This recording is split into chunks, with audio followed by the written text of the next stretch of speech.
Hey, Yeah, thank you. Yeah, no problem. Yeah, we can start, Chair. Thank you. Great, thank you, Gareth. Good evening, everyone. I'll start with this statement. May I remind everyone present that the meeting is being live streamed as well as recorded via the internet, and this recording archived for future viewing. If you wish to speak, can you please use the remote raise hand function? When invited to address by the chair, please call on participants and ensure your microphone and camera is on to ensure you can be seen and heard when actively participating. Please ensure that all debate is raised verbally and not via the chat function for the sake of the recording. So welcome everyone tonight, committee and non-committee members. Good to see everyone as usual. Agenda item 1, apologies for absence. Thank you, Chair. We've got apologies from Councillor Samantha Campbell. Thank you, Chair. Thank you. Any others? I can't see any hands up, so I'll move on to agenda item 2 to agree previous minutes of the meeting held on January 6. If I could have a seconder, Councillor Hennessy. Thank you very much. You're welcome. Agenda item 3, declarations of interest and the nature of such interests, if there are any tonight. No, lovely. So moving on to the first substantive agenda item 4, presentation tonight regarding Ysgol Pen-y-Garth and Pencoitra. We'll have Innes and Becca. But it's over to Liz to kick us off on this one. Oh, thank you, Chair. Noswaith dda bawb. I thought it would be opportune to invite 2 inspirational leaders, really, for Scrutiny Committee to listen to today. It's just about exactly a year ago, actually, that Scrutiny was anxious to learn more, in particular around the Pencoitra situation, because obviously all of you will remember that there have been some really difficult times in the past. And Scrutiny has rightly challenged LA officers on a regular basis about insisting on progress being made at school across an array of indicators, to be honest with you. And I thought it would be very helpful if we brought the school back in today so that councillors could have a chance to learn a bit more about where we are at in Pencoitra. And I would also encourage you to ask questions of the head teacher, because I know obviously this is a matter that's close to many of your hearts. So as alongside Pencoitra, we will also have Pen-y-Garth today, and Becca will be here to speak of her journey, also another very influential and inspirational leader that has led the school very successfully out of a nesting category in a very short space of time. So I think, Becca, are you okay to go first? And Gareth, if I'm right, I think you have the presentation ready in anticipation, just in case neither of them can share tonight. Yeah, we'll share Becca's presentation first, unless Becca wants to share it herself. Becca, can you just clarify your preference? No, I'm happy for you to share, please. Okay, we'll do that. Thank you. Just give us a moment for us to put on screen. Thanks.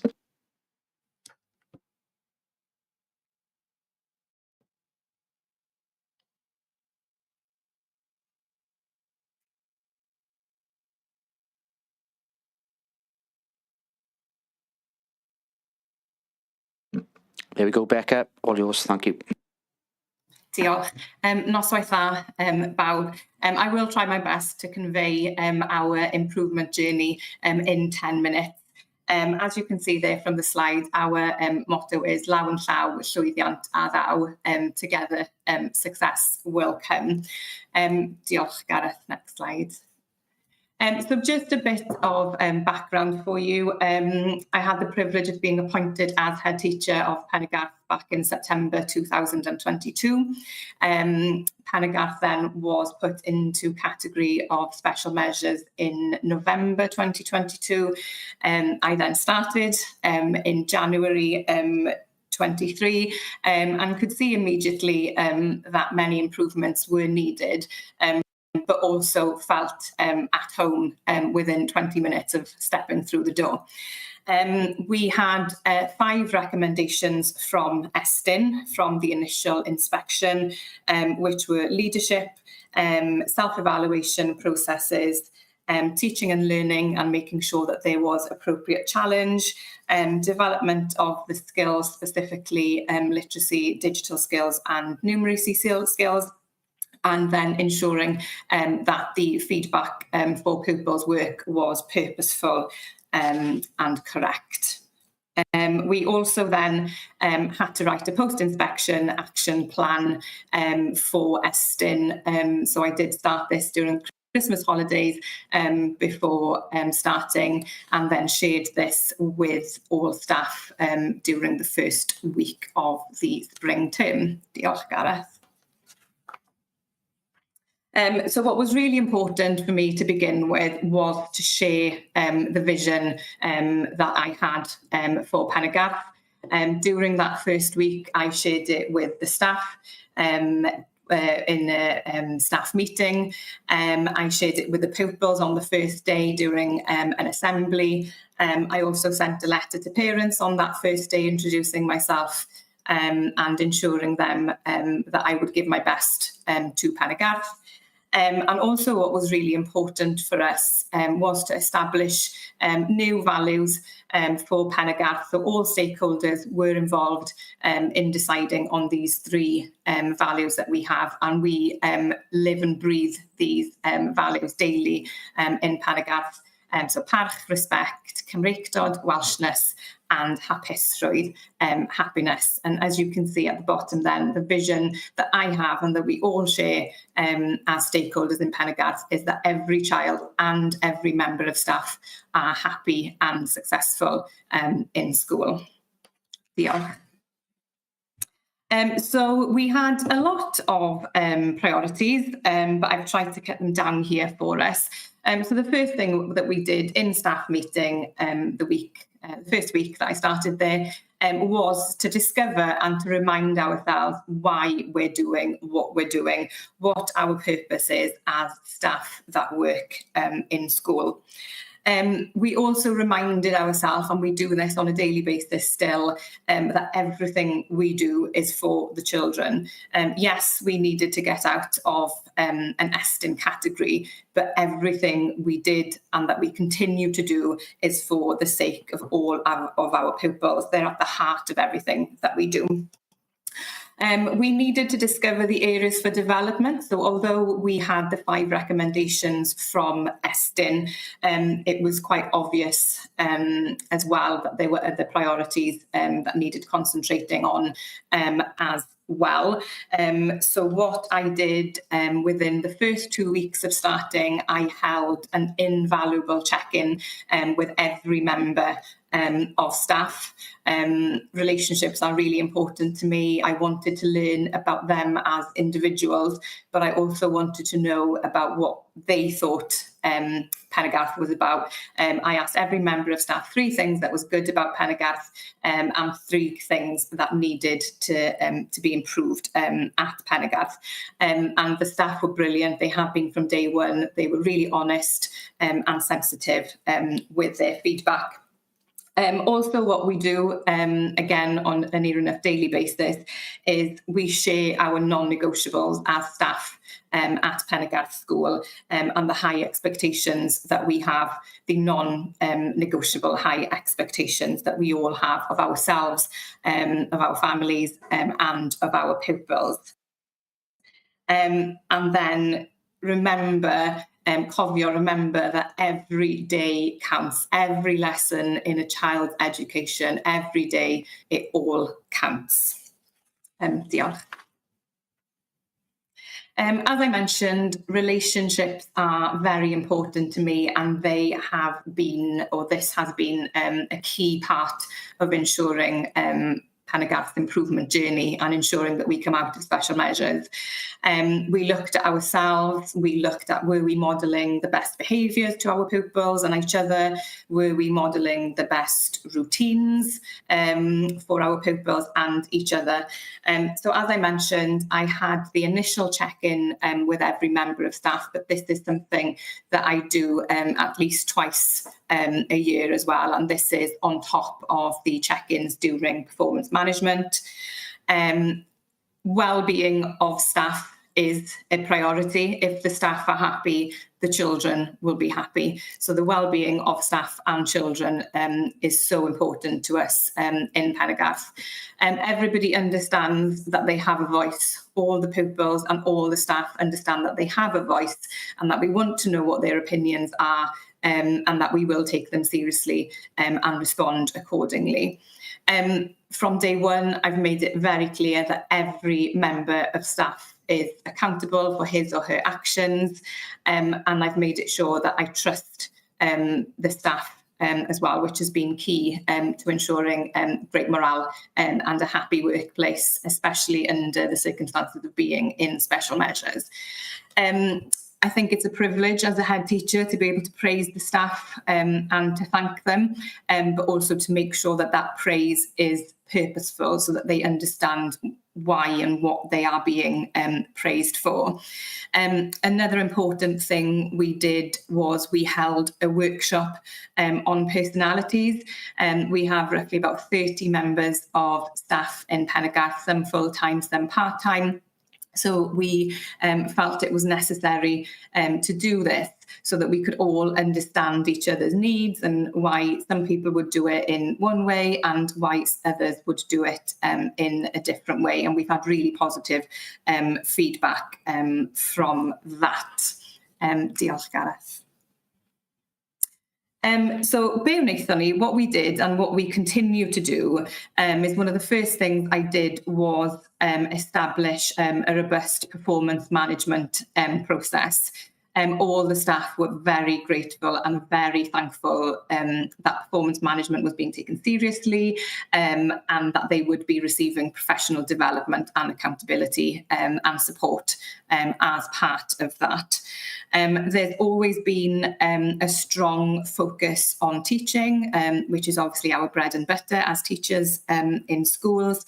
So all staff meetings and department meeting have a focus on teaching, and the agenda is shared with staff at the beginning of every term so that they can do some research into that specific teaching strategy before the meeting. We self-evaluate on a daily basis. Obviously, we look at lessons, we look at pupils' work, we look at teaching and so on, but we also evaluate all the processes that we have in school, right down to how dinner is managed on a daily basis. We monitor the impact.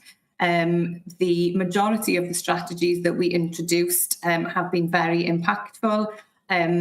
Some needed to change along the way because when we were monitoring impact, it wasn't as impactful as what we would have hoped or liked. So that is something that we do consistently and constantly in school. It was really important to look at the links with the community and to strengthen them once again. So it's really lovely to hear and share with you that Pen y Garth it is now very obvious in the community and that people are wanting to send their children to us and are telling other parents to tell their children to visit us in Pen y Garth so that they can enrol with us. What we've done as well is we have been very, very honest with all of our stakeholders, be it governors, improvement partners, pupils, parents, staff. I sent and I continue to send a termly letter to parents stating what we have managed to achieve in that term, and following Estin monitoring visits. I did share with parents that they had been and the key points that they had seen during their visit. Something else that has been invaluable is the questionnaires that we've shared with pupils, governors, parents and staff. Those have then been shared with staff in meetings, they've been shared in governor meetings, and I always ensure that I respond to the parental questionnaires as well, sharing what the actual results were, sharing what we're doing at the moment, and sharing what we will do to ensure that we're always improving as well. Diolch. So training has been on a weekly basis, and I must share that the staff have been brilliant and open to every training that they have received. We've really looked at, this is how we do it at Pennegarth. This is how we teach. This is how we walk from lesson to lesson. This is how we prepare for our PE lesson. We've really gone into looking at routines and making sure that they're consistent with the pupils and with the staff. We now have a ddysgeg, Pennegarth, which Estyn really liked, which is our pedagogy strategy. This was established through pupil and staff voice. So we have 6 key elements that we look for in every lesson in Pennegarth. We really looked at the learning environment to make sure that there would be engagement in learning with the pupils. We spent some money on making the school look better, which has helped with everybody's well-being as well. And we also looked at, in the foundation learning, the curiosity approach and the authentic approach. So we've really changed our teaching techniques across the school, but specifically in the foundation learning. And something that is really important, obviously, and will continue to be a priority, is making sure that every member of staff, be them an LSA or a teacher, everybody's important, and that every member of staff receive purposeful and when they've been on courses, they then come back then and feedback what they have learnt during those training. Diolch, Gareth. And a continuation of that, we specifically looked at questioning skills. This was specifically towards our recommendations 3, 4 and 5. We've done a lot of work on literacy, numeracy and digital skills. We've had book and work scrutiny and listened to the pupils, where the Central South Consortium have been a part of that, and are very happy with how those skills are developing. We've looked at behaviour, making sure that people know that behaviour is actually a positive thing as well and not just a negative word. We have the routines that I was talking about. We're very restorative. There's no shouting. That's very, very important to us and comes back to the relational practice. We've done a lot of work on additional learning needs. For example, we've had training on ADHD, autism, precision teaching and dyslexia, to name a few. And we discussed these in assemblies as well, making sure that every child feels that they belong at Pennegarth. I've already mentioned the routines. Diolch, Gareth. What was really important as well is we have a new SLT.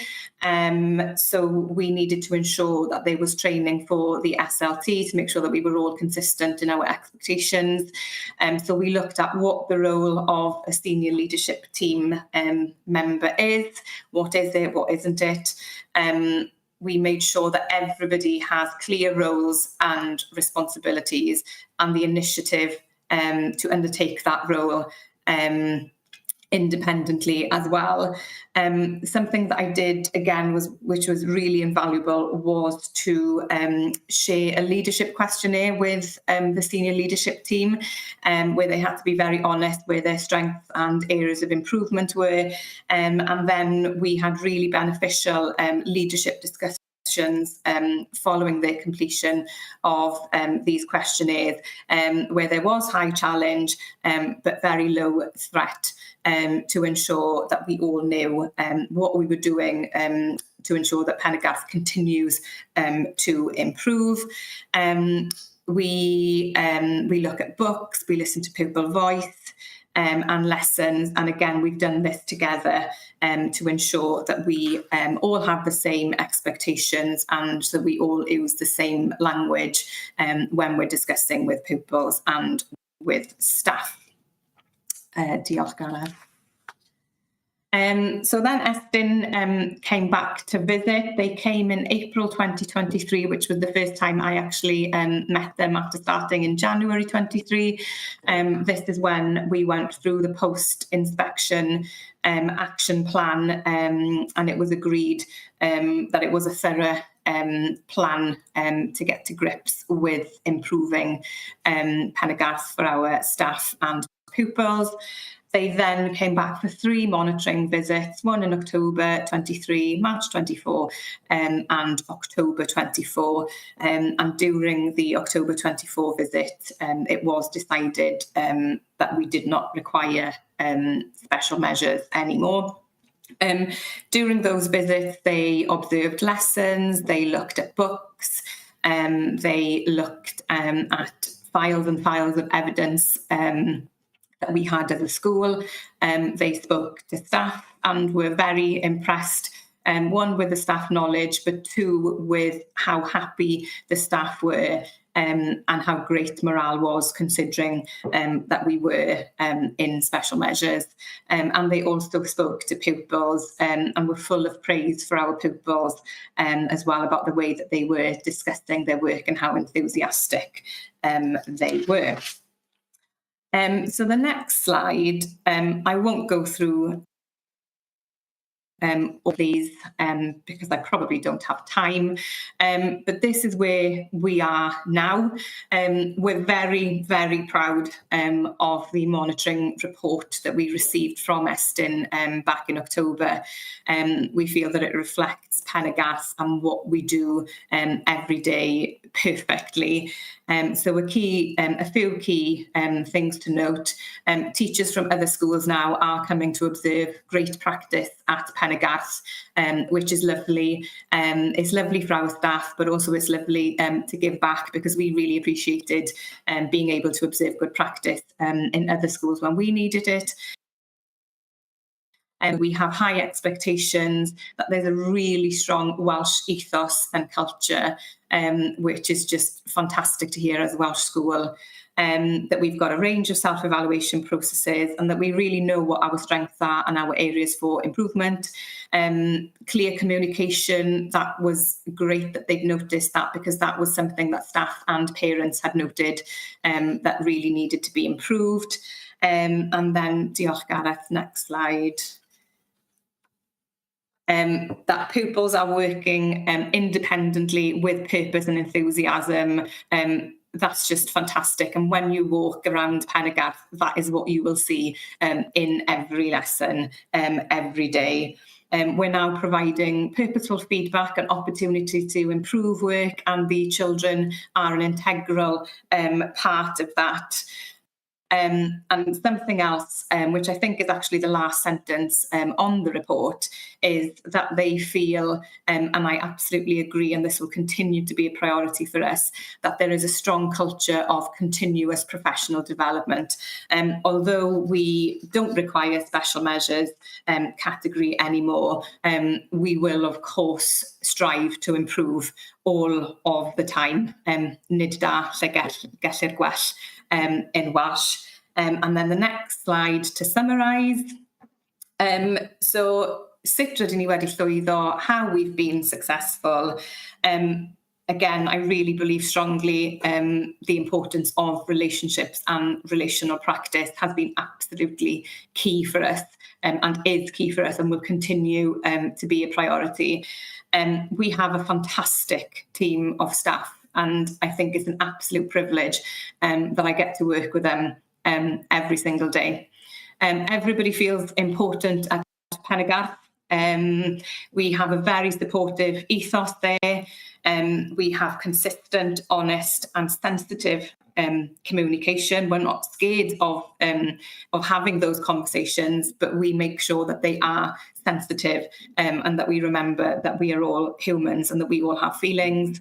Cydweithio, collaboration between staff, pupils, improvement partner, parents, governors, that is obviously a key part of our success and will be a part of our continued success. And then the last slide, diolch. The future, y dyfodol. So we will continue to maintain the high expectations and high standards that we have of our pupils and ourselves. And the staff are aware of this and are in agreement. We will continue collaborating with each other, being honest, being open, continue to monitor impact to make sure that there is impact. And if not, what can we do to improve? And then the key thing, continue to do our best every day for our pupils and ourselves, which I think is really important. And I think that is what is giving the staff the job satisfaction that they have at the moment. They're seeing that what they're doing is having a massive impact on the lives of our pupils. Dyna ni. Diolch. Thank you.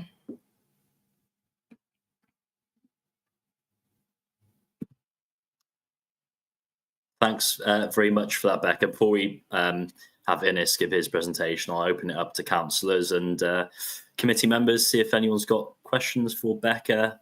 Councillor Marshalsea. Noswaith dda, Becca. Diolch yn fawr. Big thank you for turning around that school so quickly. It's we're really lucky to have you, so really appreciate it. Thank you very much. I was particularly pleased to see that every member of staff is getting professional development, because to me it's an obvious one in that all staff then feel part of that school and feel that they are important. I remember a big part of the problems with Eston was sort of discrepancies between teaching staff.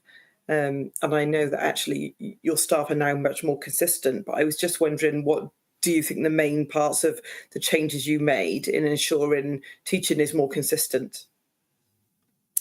Diolch. So, like I mentioned, a lot of the work that we've been doing in our staff meetings and department meetings has been based around pedagogy and teaching specifically, looking at what good teaching is and what it isn't.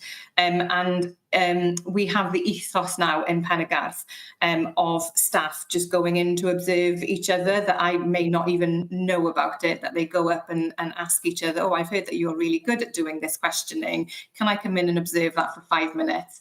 And that's what happens. So they feel that it's a safe space. And obviously there have been times, probably this time last year, where we weren't as consistent as what we are now. But like Eston noted, through observing good practice, through the professional development, the standard of teaching across the school is consistent and is good. Thank you. Thank you ever so much. Thanks, Naomi. Claire Werrett.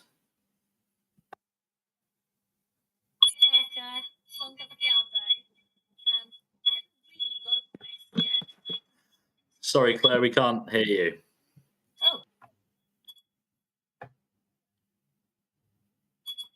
Can you hear me now? Very faintly. Let me try it again. We speak louder. Can you hear me? Can you hear that, Becca? Yes. Okay. Good. I'm so sorry. I don't know why. I just wanted to say really, really big well done to you, because what you've done in such a short amount of time, really, it's so good. I was a head teacher 6 months ago. I'm not anymore, but I can see it from your, with a head teacher hat on, because some of the things that you've developed, they don't happen overnight. All those structures, all those relationships, they take time to build. And in a school in special measures, trust is often a big issue as well, and building those relationships with staff. So I am under no illusion as to the hard work that you will have poured into that school, from all aspects. With it's emotional as well, isn't it? So I just wanted to ask you, how has your well-being been? And if, is there plenty on offer for you if you've needed that support? Because I'm in no doubt as to what this will have cost you. and I just think it's wonderful. I wasn't part of Scrutiny when the school went into special measures, so I'm just looking at it now on this positive side when it's come out, and I just take my hat off to you really in establishing what you have done in a short time, and I'd like to acknowledge that. But how has your well-being been? So I can imagine what mine would have been like. Diolch, thank you. And although I absolutely agree that an establishment and everybody needs a leader, I just want to make it really clear it really wouldn't have been possible without the brilliant staff that we have. But my well-being is okay, diolch. It's better now that we are out of special measures, obviously. But I've always felt supported along the way. We had progress meetings with the local authority and the Central South. They were always the other side of the phone. Governors have been fantastic in offering support as well. But yeah, and also the staff have been brilliant as well in supporting my well-being. So it really has been a team effort in improving the school, but really looking after each other as well. There have been moments, obviously, where there was a dip in well-being, but that's when we all went back to, and myself went back to remembering why we do what we do, and what my purpose is in Pennegarth, which is to make the lives of staff and pupils better.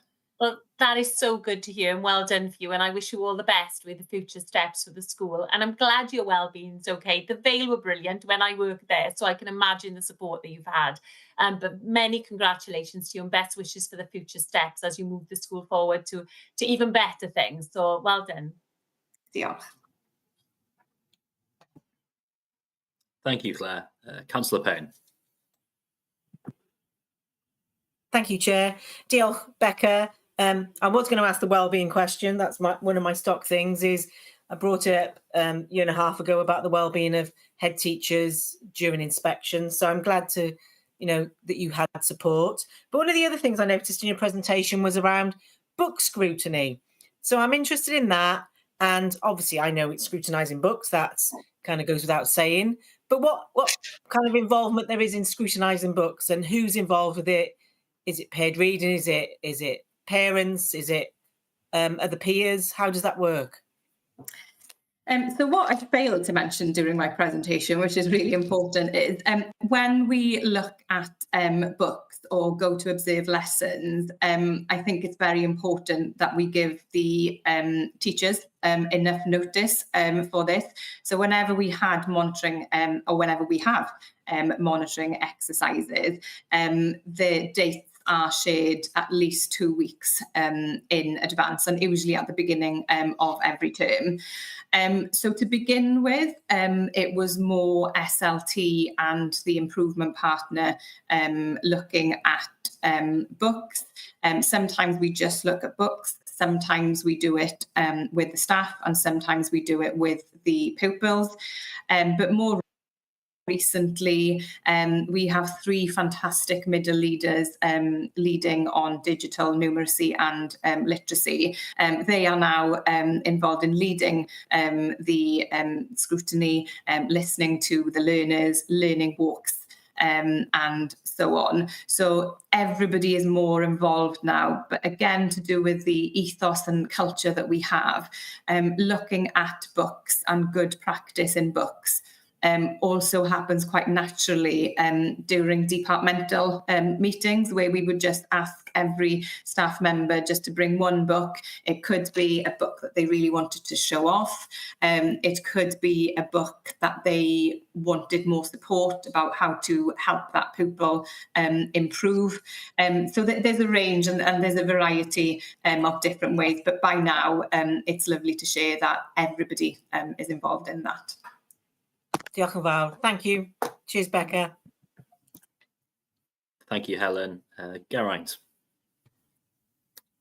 Yeah, nos dda, Becca. I should have probably declared a vested interest because I'm representing Welsh Schools, but I'm actually Vice Chair of Governors of Pennegarth. And, having been there throughout the journey, the only thing I want to say, one, Becca is appalling at accepting praise. So I'm going to make her feel very uncomfortable by giving her the praise that she deserves. But also, I think one thing that I hope came across in the presentation is how Becca has ensured that everyone was brought along on the process. It was a team sort of thing, and how happy all of the staff are in Penargarth, be they staff who were there prior to Becca's arrival or those who've arrived during the time Becca's there.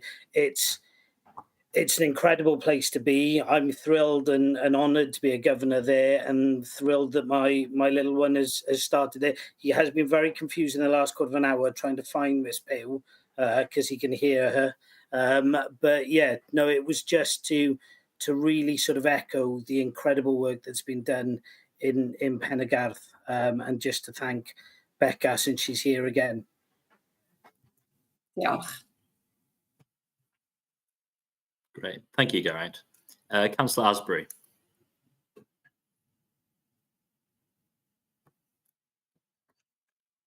Hello, Becca. We have met. You have welcomed me to your school on 2 occasions in the last few months. First of all, well done for leading the school out of special measures. Now, I have been told that being in special measures can be a very difficult time for the staff, for the teaching staff and other members of staff, and it can affect the confidence of everyone involved. So I'm just wondering, how difficult did you find it in the beginning to boost the staff's morale when you first took over?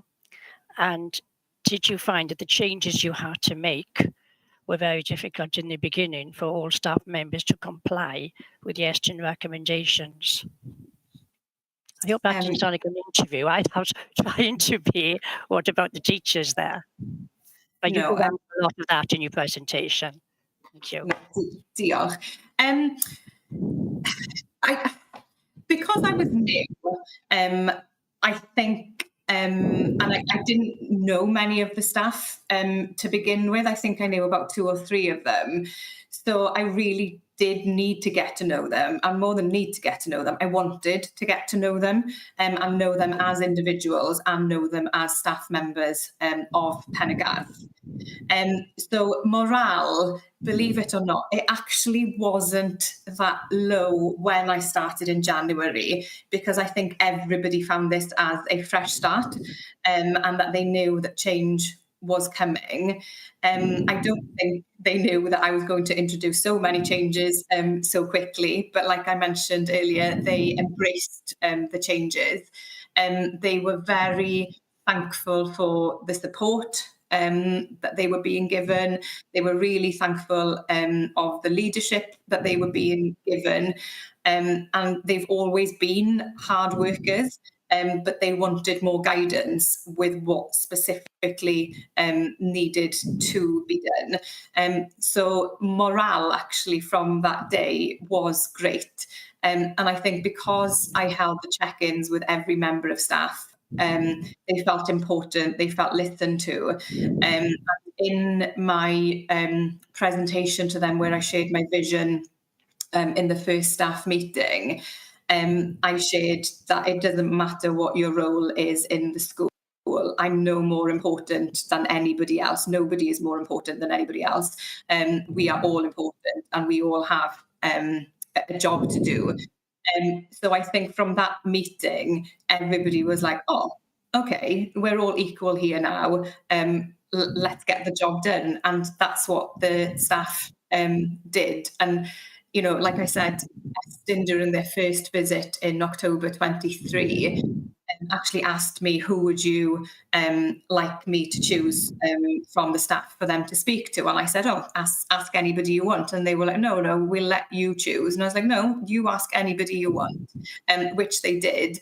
And that's the meeting where they actually shared with me, wow, we can't believe how good morale is, you know, thinking that you are in special measures and that you are in the middle of a 2-day monitoring visit. Diolch.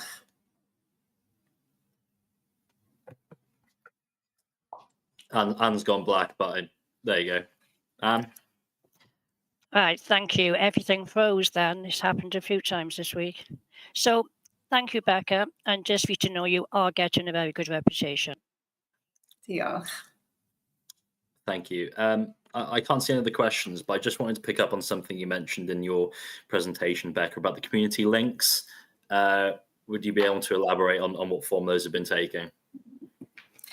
Yeah, so off the top of my head, we are making sure that we are visible in the community. Our school choir visit the local home, which is next door to us, and go and sing.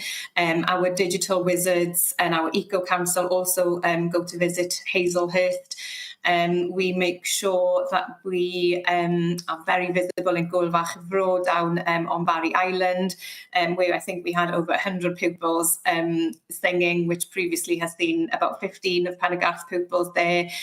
We take part in the Eisteddfod and have been very successful with that. We put on a production of Annie back in the summer term, which was absolutely brilliant. And more recently, in December, we had an open morning.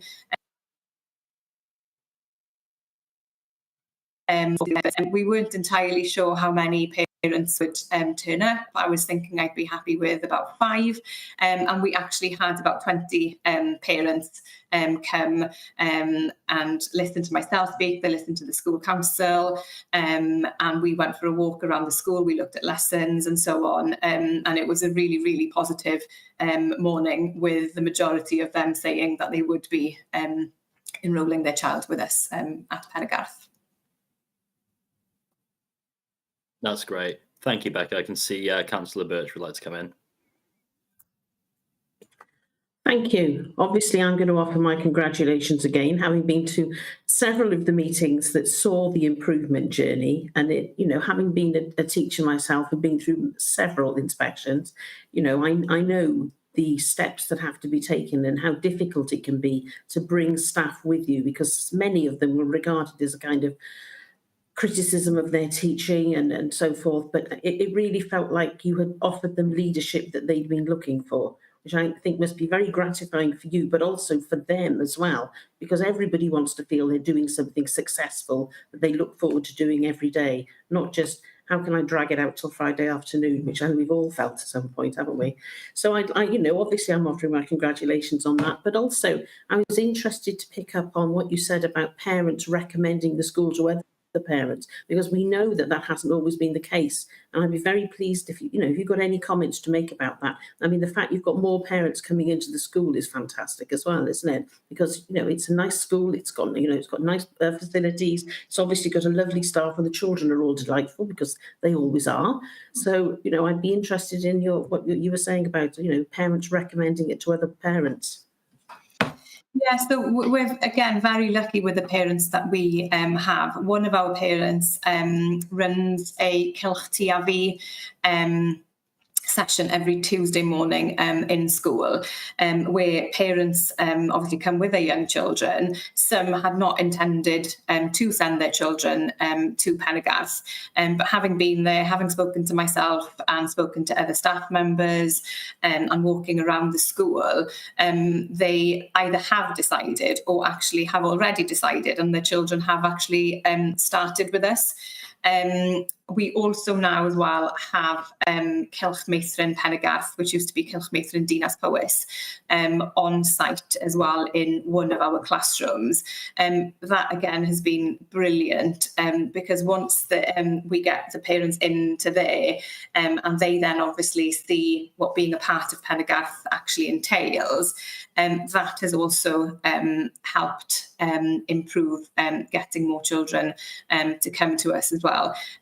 And even in the Bore Agorad, the open morning that we had in December, one of the families, they actually live in Cardiff at the moment, and obviously a catchment school in Cardiff, but said that having visited, that they were really now in a rush to find a house in the Pendergath catchment area, because they really wanted to send their child there, because as Geraint mentioned, the feeling when you walk through the door, it's just lovely, and I just feel it's very special. No, I completely agree, and I think establishing the MITRE in there is so much better for children because it cuts down on the amount of transition disruption that children can have when the earlier they're introduced to that kind of setting. I'm not saying formality, but that kind of setting with expectations and other children around them, the easier it is for them. I mean, having seen when my own children went to school, children starting school at 5 who had never been in anything organised before, and the amount of time it took for them to settle down, I completely applaud the opening of the Ysgol Faethriel. That's brilliant. Thank you very much. Diolch. Thank you. I see Morwen would like to come in. I'd like to move on to Innes fairly soon. Morwen, so if you'd be able to make it brief, that'd be welcome. No, the hand's gone down. Great. Well, thank you, Becca, for giving up your time to come and speak to us. Really appreciate it, and congratulate you on all the work you've done and the success you've made of it so far. I'm sure there'll be more success to come. So you're welcome to stay and watch or go and enjoy the rest of your evening. Diolch, thank you. Diolch, thank you. Over to Innes and Pencoitra now. Brilliant, thank you, Rhys. I think someone's going to be sharing my PowerPoint in a minute. Am I right in saying that? Oh, there we are. Look at that. Okay. So hi, everyone. It's a pleasure to be here. It was really impressive to hear what Becca's done in such a short space of time. So this is Pencoitra. So I'm executive head of Whitmore High School and Pencoitra. And last February, I was asked if I would like to go across and be executive head across the two. To which these were the things that you were seeing in the newspapers at the time. And as a parent, you see things like this and you think, my word, that sounds like the worst school in the world. And don't get me wrong, it was not in a good place. I think the most important thing to say what wasn't in a good place was staff morale. I think it's the lowest I've ever seen staff morale in any school because they've been in special measures for a year and they didn't see the way out of it. And I think by February, that moment, it kind of hit crisis point. But you see those things like teachers dread working at school where violent people use them as punch bags. Now, I've worked in some really challenging schools in London, in East Cardiff, and I've never seen anything like this in a school. So I thought, this can't be really the case. This can't be how it is. So if you go to the next slide, and again, you click all the bits up, it'll be quicker, I think. There's about, that's it, there's 6 of them. So this is actually what was in the school. And this is something you'll find in lots and lots of schools with where things aren't going well. So there's too many pupils in the corridors. But then you'll ask the question, is that because the pupils are bad behaved, or is that because they don't want to go into the classroom for some reason? And pupils were actually refusing to go into classroom saying, I'm not going in there, I don't like the teacher, I don't like the pupils in there, I don't feel like I'm comfortable in there. And that was happening way too much. There was lots of arguments caused by social media. So if anyone watched that documentary about the impact phones are having on pupils, I can't tell you how bad an impact it was having at Pencoitra. If an argument happened, everyone knew about it because it was on social media.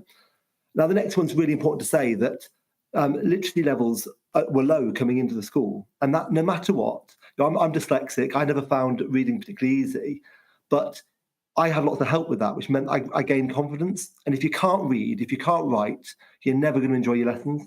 Now, I've said before, low staff morale, and it really was rock bottom. But on top of that, there were a lot of supply teachers. So around about 14 supply teachers per day coming in. And that wasn't just because there were about 4 or 5 gaps, but also staff just weren't coming in. I think the staff absent rate was 8 times higher in Pencoitra than it was in Whitmore. And that's because people weren't happy. So if we go on to the next slide. If you click, yeah, that's good, brilliant. This is what people, and I think one more and then it's there. There we are, brilliant. This is what I was being told we needed to do. So often people think, okay, behaviour is bad, so we need to crack down on behaviour. So we need a zero tolerance behaviour policy, whatever that means. You need a secure unit. Now, whenever you hear the word unit for most challenging pupils, I'm always a little bit nervous. A behaviour specialist is needed, exclusions need to be published, and there needs to be CCTV. But for me, when I read all that, all I think to myself is prison. And this isn't a prison. These are absolutely delightful children. We're in Barry. Barry's a lovely place. There's no need for any of these sort of things.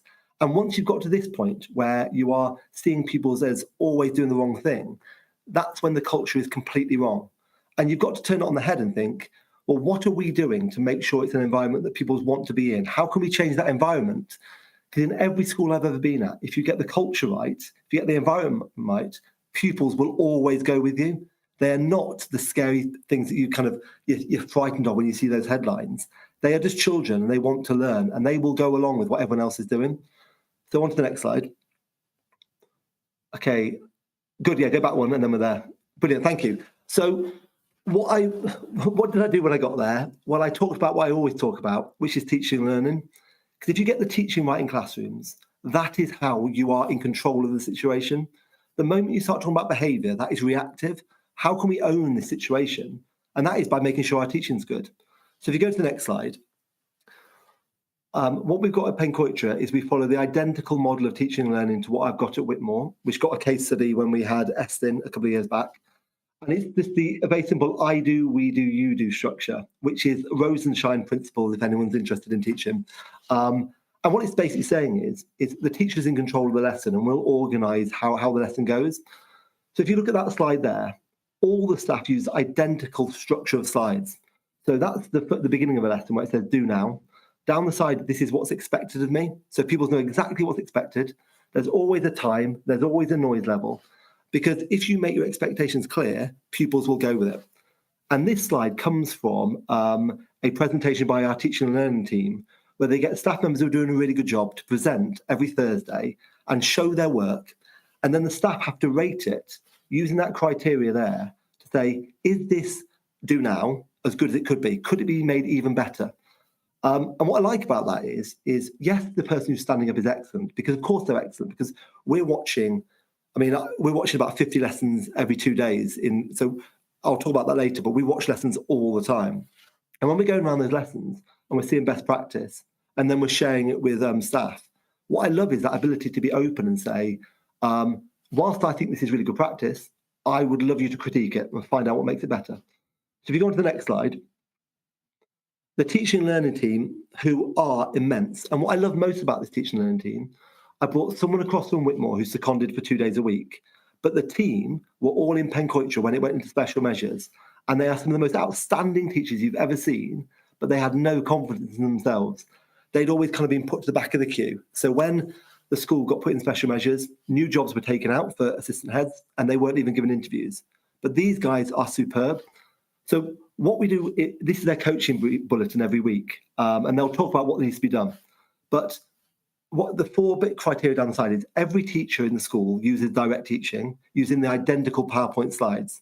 Now, when you've got a school with 70 teachers, you need that consistency, because that's what makes pupils understand what's going on. You know, when you've got 5 different teachers a day, if they're all doing the same, then you understand the expectations. Now, every teacher is coached one-to-one with lead practitioners. So we've got 2 lead practitioners and 1 person who I brought across from Whitmore. And every single day, they are coaching every single member of staff. Now, this is miles above what a union might say would be acceptable for the amount of lessons. But the point is why do we have so many lesson observations? Because the staff want it, because they like that feeling of getting better, and they like feeling like someone's actually listened to them. The next bit is all teachers have agreed to learning walks at any time. So whilst I'm in 2 schools, I spend 99% of my time walking around the school. You'll never see me in this office. And when I'm going around the lessons, and when my teaching and learning team are going around the lessons, we're going in every single time. Because, one, I think it shows support of teachers that we're there. And secondly, we need to know that it's not enough just to be good when everything come along. We need to be good every single day, because that's what these pupils deserve. And there's no pressure on it, because we're not trying to judge anyone. We just want to make sure we're doing the right thing. And the last thing I just want to say, and I've kind of said it a few times, is the teaching and learning team that we've got in Pencoitra are as good as it gets. And the teachers are very, very good. Very often, I'm sure Becca will say the same, is just because the school's in special measures does not mean the teachers aren't any good. They just need to make sure they've got a clear leadership model, and then it will work. And I'm really, really proud of what they're doing. So on to the next slide. I don't know which one's that. Okay, here we go. So these are the things that we've done. And there's me. I think I'd go off in a second. Then yeah, that'll do. That'll be good for now. So The first thing we did was switching the conversation to teaching and learning. If you talk about behaviour, you'll never get out of that cycle. And lo and behold, behaviour's got infinitely better than what it was. There is no union action in the school. Staff are happy. All of that is gone. The second thing that we've really done is over-presence of SLT. And when I say over-presence, I mean we've got to be everywhere always, because that's what staff want. And there's two parts of that. One is when you're on duty and you've got your class charts app, and as soon as you've got a problem in the classroom, you press the button and someone comes running and makes sure they're there to support you. And the other bit we call on tour. And on tour is when we're celebrating the good teaching and learning, and we're going around as many lessons as we can to try and look for best practice. And one thing that I once put on my application when I got the headship at Whitmore, I said that I'm relentlessly positive. And I think most people were quite frightened by that. They thought that might be a bit much. But why can't we be positive? I mean, this is a fantastic job. You know, we're in a £47 million building. We just need to get it right. And what's happened is the more positive I've been, the more positive the staff have been, the SLT have been. And it rubs off on everyone. And then the next bit is we only do one change at a time. Because if you're doing any sort of change management, you know, the kind of Cotter, our iceberg is melting kind of concept is, too often change doesn't have any impact because you're trying to do too much. So when I came to the school, there was a 77-page pie app, which was how the school was going to get improved, to which I've changed it now. My pie app had 6 pages, but fundamentally it was really 1 page, because you can only do one thing at once. So we started off with behaviour. Sorry, we started off with teaching and learning, which impacted on behaviour. We're now looking at additional learning needs, but bit by bit, we're getting the school right. But what staff like, I think, is when we go into briefing, when I talk about, and you'll see my little video there, when I'm doing a video to parents every week, when I'm doing a video to staff every week and to pupils every week, they know that I'm going to be talking about the same sort of things, because you put in 5, 10 different changes into a large school and only one will hit. Whereas if you do it one bit at a time, bit by bit by bit, the school will come out of special measures. But when it comes out of special measures, it will come out as an excellent school. And that's my goal, really, is I don't want to just come, you know, slightly out of special measures. I need to make sure that for parents of Barry, it doesn't matter if you go to Whitmore, if you go to Pencoitra, you're going to get the same outcomes. So if you click on again, I think there's one more bit on here. Oh, yeah. Oh, now there's 2 parts to this. One is I've got 4 additional jobs in SLT that have come up, and every single one will go internally. So they're going to be internally advertised. And the reason for that is because the staff just haven't been given that chance, but they are superb. But on top of that, because Whitmore High School is a Cardiff Met lead school, I've been lucky enough to have a lot of new staff, NQTs at Whitmore, who like the vision and values we've got in Whitmore, and they've now applied to school to work in Pencoitra, which means since September, I've had 15 new teachers come into the school. I think it might be 17 now, actually. I forget, I can't remember the count anymore. But it's almost a completely new staff on top of the staff who are already doing really well. And together, that is a lovely combo. And the last bit that's going to come on this slide is a bit of a passion of mine, is we banned mobile phones about 4 years ago in Whitmore. So just before we moved into our new building, so maybe 3 years ago. And it transformed the school. You know, you're not allowed mobile phones at any point, at break time, at lunchtime. No, because it's much better to speak to your friends and go to a club. But I think we've done it even better at Pencoitra, because when people come into school, they have to put their phones into a locker, and then they don't think about their phones the rest of the day. Then at lunchtime, they get to go to loads of different clubs. So we've got Warhammer Club. We've just created a whole esports area where they get to do lots of gaming. They love it. I beat lots of children at FIFA every single week. There's FIFA Club, and it happens to be my special subject. And what we found is if you get kids doing clubs at break time, they enjoy being at school. They enjoy being at school. They're not going to misbehave. So already the damage to the school, which was starting to look quite damaged, is if you go around the school now, it's been repainted. All the damage is going. And what a change that is, because if you make the school look nice for pupils, you give them nice things to do, they will behave well. Okay, next slide. Great, so this is the grand finale. We're on to the last slide.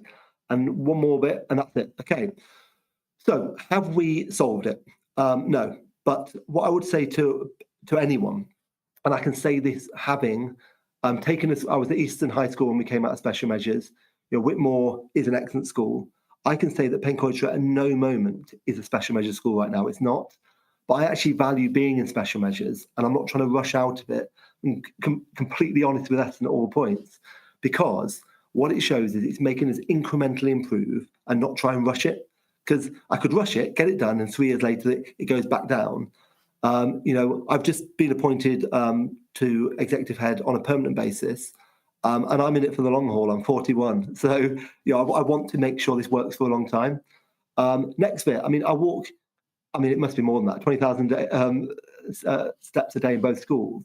And it is tiring, because in these schools, you can't let things go. It doesn't matter if it's Whitmore and Pencoitra, you have to be there all the time. Moments still happen in schools. So the difference is there might be an incident in a school in Pencoitra a year ago where everyone was at panic stations. But these moments happen, but it's how you deal with these moments. Children in school do have unfortunate moments where other children aren't nice. But how do you deal with it? And that's the same in every single school. But unfortunately, previously, Pencoitra weren't dealing with it as well, I don't think. I've said this before, and I think it's worth saying that literacy levels are the key to education. If kids are literate and they can read and they can write, that's where confidence comes from.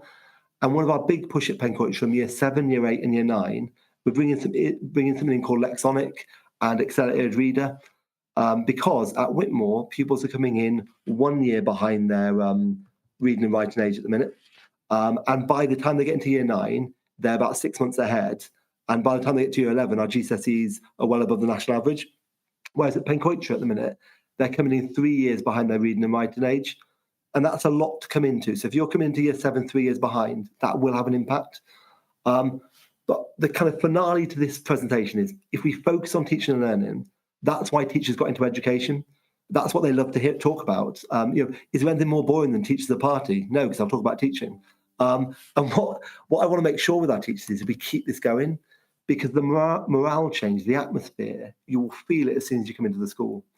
And on the last slide, I thought this was a good, and it'll come up now, this is the official tree from the Gavin and Stacey finale, which was brilliant, by the way. And this tree, we put it up in the main hall corridor, whatever canteen. And lots of people said there is no way people are looking after that tree. You'll notice there's no barrier around the tree, because if you treat pupils like you need to lock all the doors and like they'll misbehave, then they will. If you put up lovely things like that and trust them, then they can be trusted. So I can say right now that as that tree got taken down, not one ball was missed. And I spoke to one child, and they were up on that little balcony, and I said, "What do you think of the tree?" And she said, "I love it, sir." And she really meant it. And that is what we've got to remember as Pencoitra. These are children, and they're an absolute delight. Anyway, thank you for listening to me.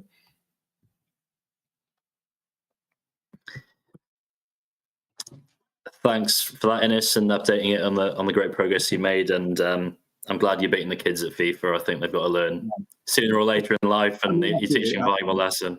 It's merciless. I'm not lying to you. Brilliant. Okay, so over to councillors, committee members for any questions or comments.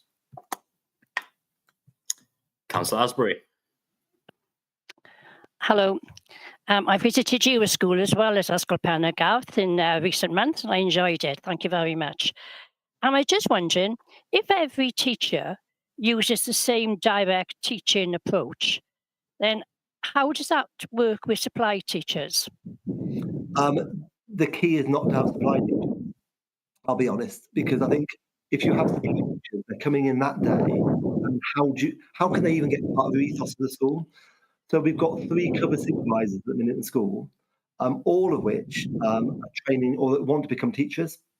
So they follow all our professional development, all our professional learning. They're going to be doing the Open University course, which allows you to become a teacher next year. And my theory is, if you have cover supervisors, then you don't need to have as many supply.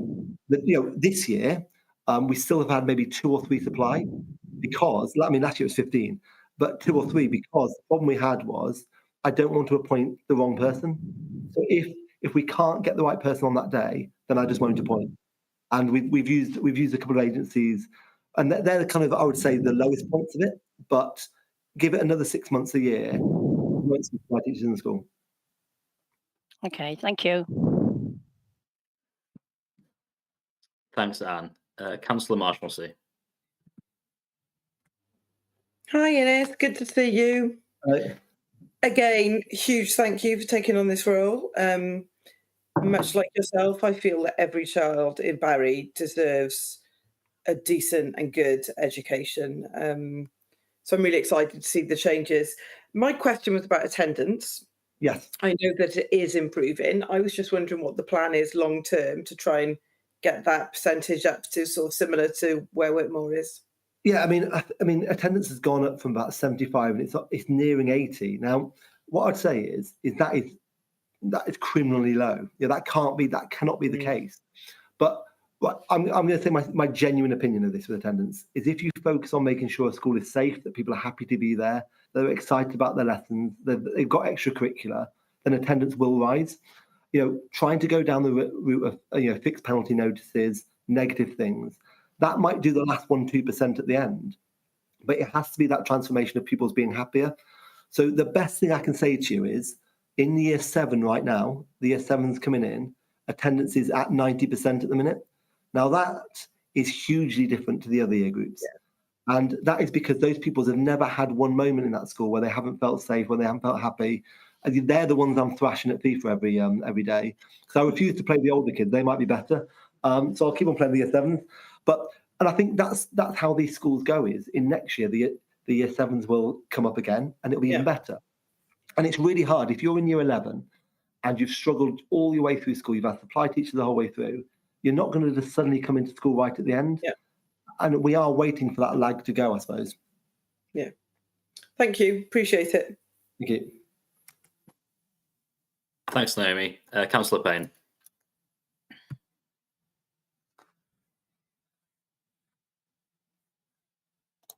Thank you, Chair. And thank you, Inez. I'm interested in the attitudinal things that you've mentioned, particularly, attendance and achievement, those kind of things. But in terms of, I've seen lots of positive comments about the school now, whereas previously on social media, it was horrendous, as you probably know. Yeah. So are you getting that through, particularly from parents? Are you receiving those kind of comments? Oh, yeah. I mean, it's completely different, I'll be honest. Like year 7 parents are really happy. Because, I mean, I do that weekly update by video because they need to see me. It's good. When you read a letter, it doesn't feel like you know the person. And I think in the end, all parents in Barry want is their kid to go to school and be happy. That's all they want.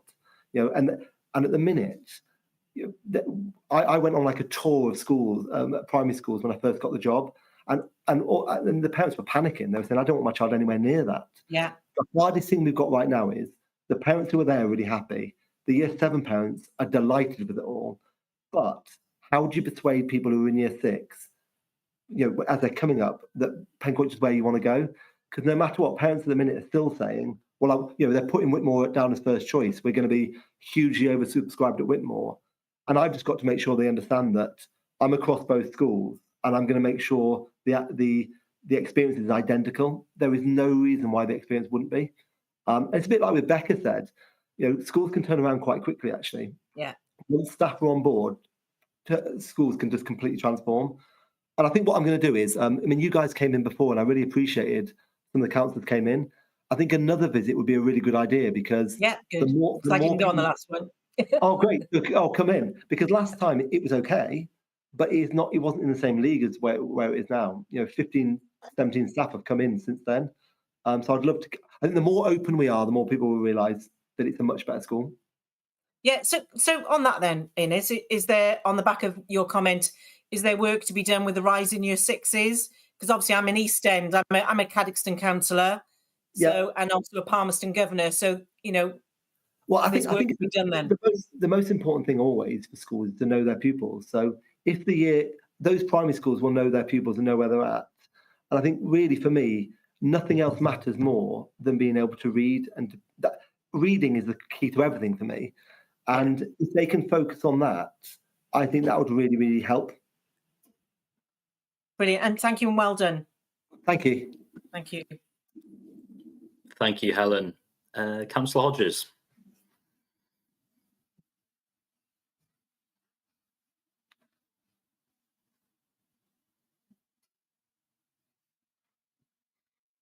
I'll give Councillor Hodges a second.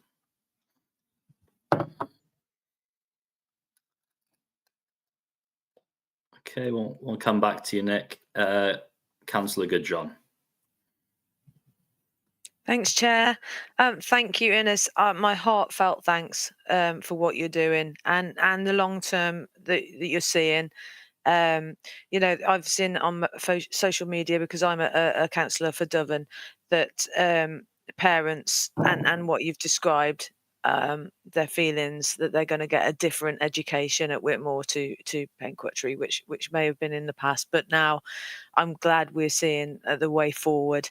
And as you know, now I'm governor for Whitmore. I would love, and I've spent some time at Whitmore, and I would love to go to Penquattery and feel a difference. I did go when I was first elected to an open a transition day from when they were coming up from the younger pupils were coming into Penquattery. So I'd love to come and spend some time and feel the difference and feel how it's changed and how it feels compared to Whitmore. So if we could arrange that, Chair, I would be much appreciated. And thank you again, Ines. I really appreciate the long term and the focus that you're putting in. Thank you very much. Thanks, Emma. We won't pay you a visit again, Ines. Obviously, we came in 2024, which was great. We've got a couple of other schools in the pipeline first, but we won't get to you again. I'm sure you're welcome. Councillor Hodges. Hello there. I've come out and I've come back in, so hopefully we're working this time. Hi, Ian, it's good to see you, and obviously and plainly big improvement there, which is very, very welcome, and I'm grateful to you. The one thing that really stunned me was you saying that the levels of literacy as a lot of the pupils coming to school are 3 years behind. You're fighting not a losing battle, but you've got your two hands tied behind your back before you start there. Does the evidence that is being supplied to you from the primaries as they come up to you, is that honest? Are they telling you this, or is there an issue with what's going on? And one other little point while you're thinking about that one, we had some criticism some time ago on the actual format of the new building, that it wasn't conducive to discipline and attendance and things. I'm just wondering, was that true? And if so, has that been overcome? That's great. Two great questions there. Right, so the first question in terms of literacy is, I mean, look at the PISA tests across Wales. It's something that we've got to focus on in the whole of Wales. And I'm not putting because pupils coming into primary schools, they might be lower coming in. So I don't want to put any pressure on anyone. What I would say is the advantage of what we do at Penquattery and what we do at Whitmore is we test the pupils as soon as they arrive, because we use something called the GL assessments, which are used by hundreds of schools, like thousands of schools across England and Wales, because I want to get a real accurate view of where pupils are. But I suppose what we've been very good at Whitmore, which is what we're going to be doing at Penquattery, is children need to know where their gaps are, and then you fill in the gaps. So that is our focus. And I don't want to be down on primary schools, because I'm sure they're doing lots of really good stuff too. But all I know is when the pupils are coming in, I would like them to be higher on literacy. And then it's our job then to solve that problem. Because in the end, pupils go at different levels at different times. I had a reading age of 6 when I was 11, and I got all A's when I finished A levels. It's funny how it changes for pupils. But what I do think is, previously at Penquattery, they weren't aware of where the pupils were at, and therefore the challenge and the lesson structure and the curriculum wasn't fit for purpose. But now, because we test the pupils early, we know where the gaps are and we know what we need to do about it. So that's that. The second bit is, there is not one problem with that building. That it is, Whitmore, I've been in the building now for 3 years. It's pretty much the same design. We've had no problems. Penquattery, it is a lovely learning environment. The biggest change I made was they had a split break and a split lunch, which meant that some pupils were on lunch at a time when other pupils were learning. And that is always going to cause a grey area where you can't quite work out if pupils are on lunch or not. So the first thing I did was change the the hall into another canteen, which means all pupils get to have lunch and break at once. The advantage of that means that we know where pupils are at all times. They're either in their lessons or they're at lunch and break time. The other advantage is it means you can put on a lot of clubs at break and lunchtime, whereas previously you couldn't. The third advantage is staff actually get to see each other in the staff room, which is brilliant for staff morale. So it's funny how the little changes can make a building, and I really feel bad about that for the architects, for everyone involved, because it's a lovely building. Yeah, how can you complain about a £47 million building with one of the greatest gyms you've ever seen? If you like the gym, it's like nothing I've ever seen. And parents are coming around there, and they can't believe it. And I think all we've got to do is have that little change now, where parents start hearing the positives and realise it's not the school they thought it was going to be. Thank you. Thank you, Nick. Councillor Payne. Yeah, I was just going to kind of reiterate the offer from Innes really to visit the school and Councillor Goodjohn's proposal. So I wanted to just second that proposal. We don't want to leave it too long, particularly when we've been invited. Thank you. Yeah, we won't be going. As I said, we have been, and there's a lot of schools in the Vale we've also got to visit. But Innes, we are going to take you up on that offer, so you'll have the pleasure of hosting this committee again, and we'll sort that out. So thank you for that. Thank you. I just wanted to pick up on Naomi's point about the attendance. So I think the last statistics that I saw up to the end of November 2024 was 79.61% attendance, which I guess is probably roughly the same as now. Obviously a lot of great stuff is going on, but those 1/5 of kids that aren't going to school aren't benefiting from that. You can't argue those numbers, but what I'd say is it was 75%, and anyone who knows anything about attendance knows that making attendance move by 1% is an incredible feat. And at the minute, I'm looking at year 7 attendance because they're the pupils who have not had any of that problems, and their attendance is on par. Well, their attendance is about 9% higher than a school what is considered par for a school with a similar FSM according to the family schools data. So, it's not where I want it to be. But the mistake people made, and they made before I got there, was they spent a lot of time looking at data of kids and talking about data of children, when actually there's a lot to be said. If kids are happier, they'll come to school. I look at the autism base in Pencoitra, where there were pupils who were not going to school whatsoever, whose attendance is 100% now, because they've now got the right provision. Our ALN support, before there was no real structure to it. Now we've got about a third of the pupils, if not more, have now got individual development plans, IDPs, which were not there before. So they didn't have that extra support they needed to be happy in school. But if attendance doesn't stay up there, which it will, at 80% this year, I'll be amazed if it's not 85 the year after. And bit by bit, I mean, if we get to 85, then we won't be in special measures. But I'm still not happy with that, obviously, because I want it to be that any moment when a child's not coming to school is not a good thing. But what I'd say, if you looked at our data of our pupils, it's actually quite a big group of pupils who haven't been to school at all for a long time. And it's them. Lots of pupils coming every single day. In year 7, we had the kind of awards for 100% attendance, and there were hundreds of them. They get like a chocolate bar, and I think it bankrupted the head of year. But that's a really nice place to be. And I think that's the big message is you can't suddenly say to a year 9, year 10 child, right, now come to school, it's better. There's a lot of ingrained behaviours that take time to go away. The year 7s is showing where the school's going to be at. Sure. And that's great. And of course, it's not it's a Vale-wide and a Wales-wide issue, of course. I just, worry that those 5th of kids who aren't coming in are some of the most vulnerable in society. And we know what happens when you miss school and fall further and further behind. So, for example, I know the behaviour's improved a lot, but I guess some of the kids who would be the most difficult to manage perhaps won't be in that 1/5 of kids who aren't coming. I'll be honest, it's not. You think it was those. A lot of the time it's vulnerable pupils who are feeling anxious about being in, or there's lots of different reasons why you won't attend. You often find the most challenging pupils are the ones who are there every single day. But I think the key to it all is my head of school at Pencoitra, Susan Cowan, who is incredible, who was deputy head at Easton High when I was deputy head at Easton High. The things she's doing now strategically with attendance are as good as it gets. So whilst I've always been bigger picture, turn the school around, all those sort of things, she knows the finite detail, which is how you make those little incremental changes. But what she will always say is every child is different, and you've got to spend that time going out to those pupils, finding out what the issue is and doing something about it.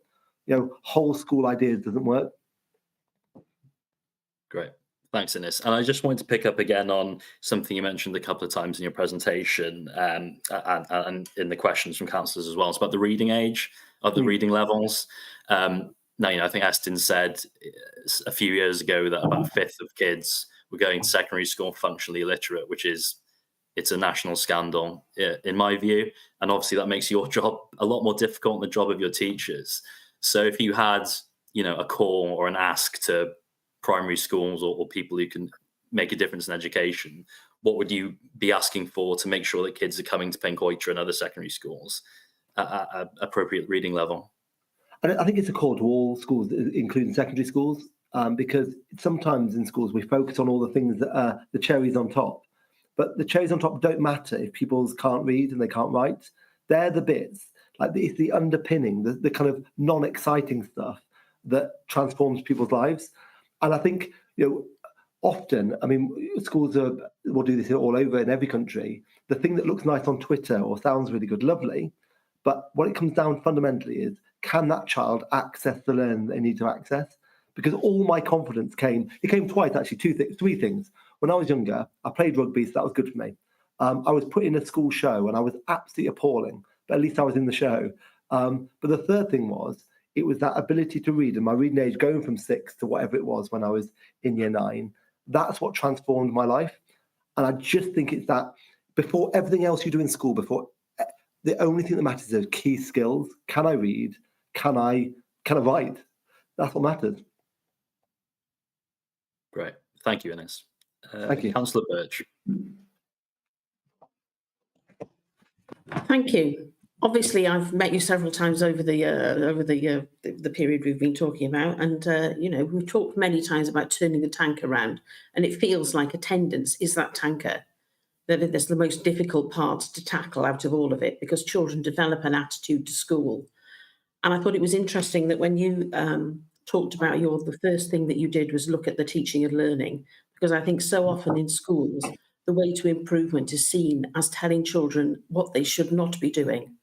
And nobody wants to go somewhere every day in order to be told that they are poorly behaved, that they're not very bright, they're not doing it properly. None of us would volunteer to do that as a job. So why we expect children who have the choice to run out the gate instead to turn up for that is beyond me. So very, very pleased to see that has made a difference. And what I was also happy with as a retired teacher was this idea of bringing the staff with you. Having been through several inspections myself, very often what happens is you get the pie up and then it is imposed on staff who think, oh, this is just another 47 things I'm supposed to have done, which I'm not going to be able to do, and you're not going to provide me with the means and the wherewithal to do it. But I know that you have spoken to all of your staff individually, that you're offering them this framework of how to tackle the teaching, rather than saying, just go out there and improve. You've actually offered them concrete ways in which they can improve, which I think is fantastic. That support is there, is so important. I mean, teaching is leaking people like a sieve, isn't it? We know that. We know that they're closing teaching courses because they cannot get people to sign up for it. So the idea that you're bringing on a new generation of teachers and showing them a really positive way of being with children and having that professional development is very, very pleasing to see. And I'd echo what Naomi said earlier about every child in Barry deserves a decent education, because it is. Parts of it are areas of deprivation, and education is the only way out of that deprivation, or the only legal way out of that deprivation. So, it's really, really gratifying to see. And we're looking forward to coming back to see the school, actually, because children are children who are generally delightful wherever they are, however they're behaving. So I look forward to that. Thank you very much for your efforts. Thank you. Thank you, Rhiannon. So no more questions. So thank you, Ines, for, again, like Becca, giving up your evening and talking to us. And we're really grateful for that and for everything you've been doing. It's a pleasure. Thanks, Ruth. Thank you very much. Thank you, everyone. So I move that we note the presentations, thank Becca and Ines, and congratulate the schools on their progress, which is great to see. Thank you, Councillor Goodrum, for seconding that. Moving on to agenda item 5. It's the budget and medium-term financial plan proposals. It's over to Gemma. Okay, good evening, everybody. Thank you very much.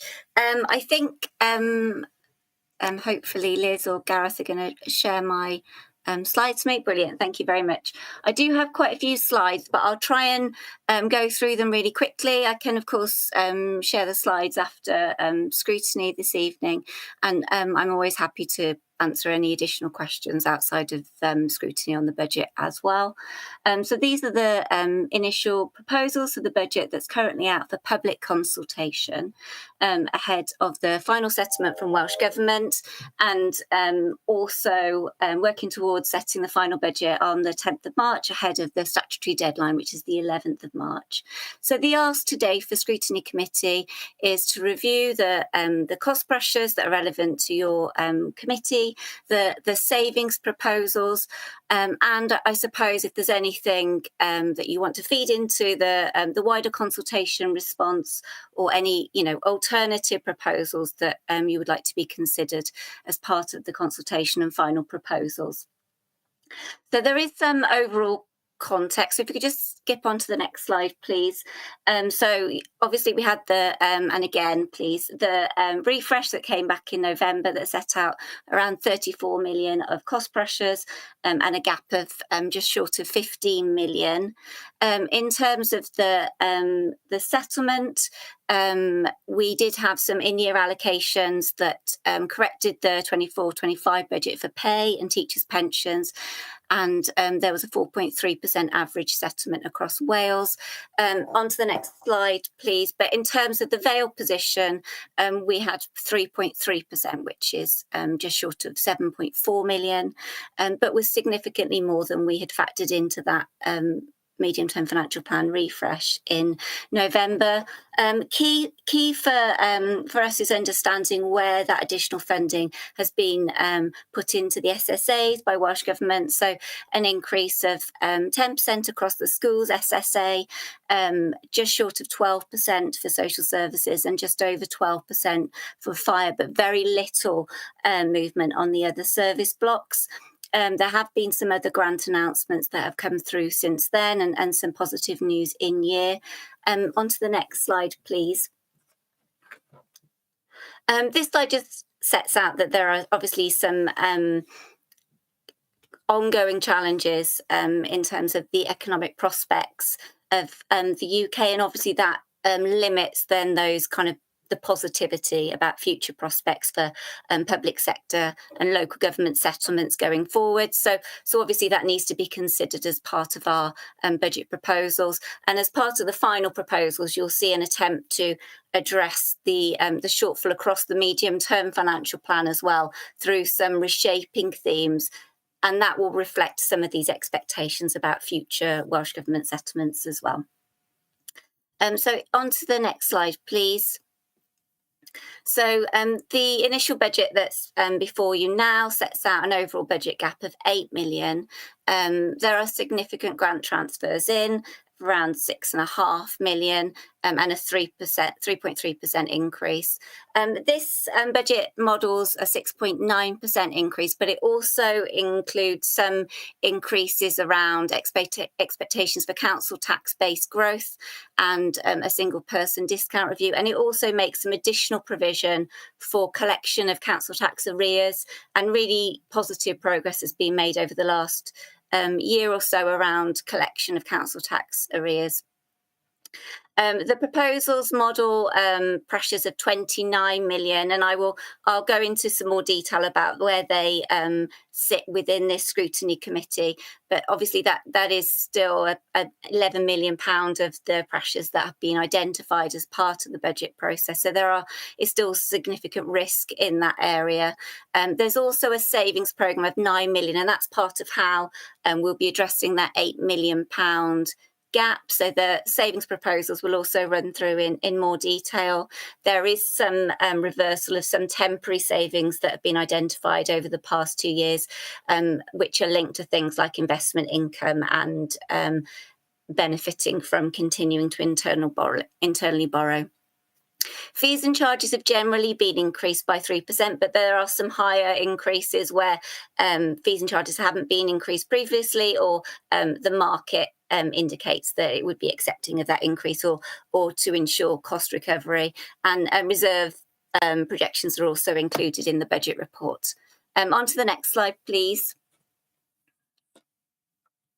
So this just sets out that overall summary position. So you can see there around 21 million of funding, but 6.9 million of that is related to grant transfers, a settlement increase of just over 7 million, 8.5 million, majority of which is from a 6.9% council tax increase, but there's additional funding, as I said, for arrears. There's some movements around reserves, and then you'll see then that breakdown of the 29 million pounds of pressures. So around 19 million of that pressures is related to inflation, and from a service specific perspective, 10 million pounds of the pressures that we're proposing to allocate would be allocated to schools, and 1.5 million to central education, and 1.2 million to school transport. So on to the next slide, please. So this starts to break down then some of those cost pressures, and these are cost pressures that it's being proposed would be allocated to schools. So there's an increase around, projected increase of additional pupils that would be expected to be going to this, the special school, and you can see that that's projected forward and reflecting that need for Ysgolyderi 2 and additional provision potentially elsewhere, and then a demographic decrease in mainstream pupils that reflects that reduction that we're starting to see to come through the system. We also have some additional funding that's been allocated to establish some satellite specialist resource bases in secondary schools.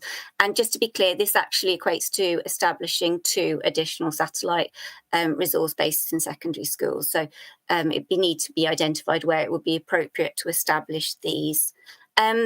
We've also have a cost pressure awarded to expand the Hafan primary resource base for social and emotional needs. If we go on to the next slide, please.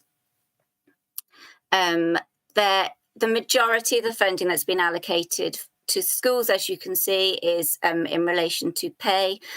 So there is funding for the 25-26 pay award for teachers and non-teachers, and then also some correcting of the base for 24-25 as well.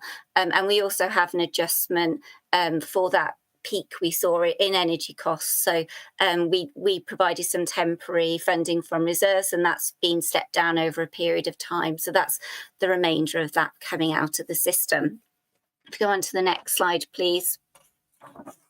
At the centre, there's some provision to be funded from reserves. So the first 2 items we're proposing we would fund from reserves. So some funding for some specialist head teacher consultancy support to support schools with deficit budgets. So to provide some of that challenge and support with both that teaching and learning mindset, as well as the budgetary position. And there's also some specialist schools procurement support to enable the development of a cluster approach to procurement, and hopefully deliver some savings to support the deficit budgets that we're seeing at the moment. There's also some additional funding allocated in 25-26 for placements, out of county placements. That's around 500,000, and some of that is linked to the increase that we're seeing in the social services children's external placements budget, because there is a pooled budget between the 2 services, and under those arrangements education picks up 10% of any overspends there or increases that are linked to looked after children. And there's also some additional funding to fund that reduction in out-of-county income, where we're seeing that reduction in pupils from other authorities coming into Ysgolyderi, and that's partly because that capacity is needed for Vale of Glamorgan pupils. On to the next slide, please. Other than the pay award and the pension costs that you'll see on that slide, the other key pressure that's being funded is around delivering a new management information system for schools that will be cloud-based. And that's currently projected at about £200,000. And then on to the next slide, this just sets out then those school transport pressures. And as you'll be aware, we're seeing significant school transport overspend in year. There's some significant demographic pressures in terms of some of those ALM pressures, and in terms of where we have in terms of school places not necessarily matching where the kind of demand is in terms of pupil need, but also we're seeing some real market pressures there around suppliers within the Vale and capacity to deliver all of those journeys that we need. So there's some significant reshaping work that will be focused in this area, but this attempts to right-size the budget going forward into 25-26. But that will be within the Environment and Housing Directorate. Okay, if you could go on to the next tab, please. So in terms of savings, obviously, you know, a relatively large amount of savings that we needed to identify to balance the budget. And I think last year, in terms of identifying savings, we had a significant amount of tactical savings and a relatively low level of reshaping savings. And the kind of hope was that we would be able to identify a higher proportion of reshaping savings in terms of moving the council towards that target operating model for 2030, rather than continuing that kind of salami slicing savings approach that we know is unsustainable for the council. It's also been proposed that we would put forward a schools efficiency as well of 1.2 million. Obviously, because of the way schools funding works, while some of that funding might be identified to the special and resource-based sector, anything that was identified towards the mainstream sector would, of course, need to go through the schools funding formula and be allocated on that basis, and would obviously be down to individual schools to find in terms of balancing their budget. Of course, we're all aware that because of the significant proportion of schools' budget that is staffing, there would potentially be some staffing impact around those efficiency savings, and it's quite a difficult consideration in the context of some of those school deficits that we're dealing with in year. As it says on the slide, obviously in terms of the need to demonstrate financial sustainability, it's intended that the final proposals that come forward at the end of February into early March will detail those how those shortfalls in later years will be addressed, linking them to the reshaping themes. So moving towards that target operating model, hopefully pulling out some digital innovation and some of those things around strengthening communities and economic resilience, which we haven't seen in the savings proposals that are before you tonight. If we go on to the next tab, we'll go through the central learning and skills savings proposals. So there are a number of savings that are proposed, and these are all tactical in nature. That are in the ALN and wellbeing part of the service. So there are some cuts to resource-based budgets and a number of vacant posts within ALN that it's proposed would be cut. There's a small budget that was linked to the historic respite service that was at Ysgolderry, which members may be aware was closed some years ago. Some reduction in the early years provision budget, a review of the sensory team level of provision. This next saving within strategy, community, learning and resources is year 2 of a saving that was made as part of setting the 24-25 budget. There's also a reduction within standards and provision of the contribution towards Central South Consortium of 14,000. A proposed reduction in the outer school tuition service of 30,000, and then some alternative use of some historic grant match funding that can be accommodated within the budget. So there's around £500,000 of savings proposals for central learning and culture, learning and skills. And if we could go on to the next tab, obviously at the moment we haven't got detail around what those savings at school level would look like, but clearly there would be some FTE impact potentially, and certainly some service impact as well that we need to be mindful of. If we could go on to the next tab, please. So this then sets out that kind of resource allocation then by directorate. So thank you ever so much for bearing with me. I promise I'm almost there. So setting out that the budget in year, so in 24-25 is around 309 million, looking at setting a budget in the region of 331 million for 25-26. And as you can see, the majority of that funding, then those cost pressures have been directed towards learning and skills, schools and social services, but there have been around just less than £3.5 million of pressures directed to other service areas, although that does include that 1.2 million that's been allocated to school transport. There's some change in the allocation of reserves, and then you can see that £9 million of savings split across service level, service areas, and the adjustment for temporary savings. So looking at about 7.5% change across both learning and skills, and schools having to have taken into account those savings and cost pressures. If we could go on to the next slide, please. Okay, so this just sets out some projections around reserves. So obviously we're projecting quite a significant reduction in reserves in 24-25 as part of the in-year monitoring position.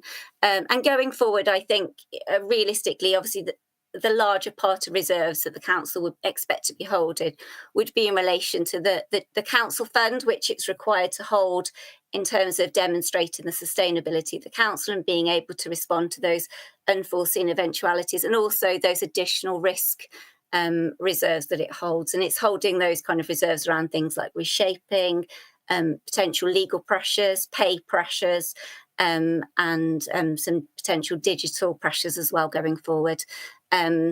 We're obviously projecting a reduction in the housing revenue account that, as I was set out in the proposals that came before you back in January, and limited use of the capital reserves over time, but that could well change dependent on any emerging schemes and also slippage of the capital programme as well. If we could go on to the next slide, please. So there was a response submitted by the council to the government consultation on the provisional settlement, and the deadline was the 24th of January. So that response outlined that there was insufficient funding to meet the pressures that had been identified across Wales and across the council, and that obviously doesn't include that national insurance pressure as well.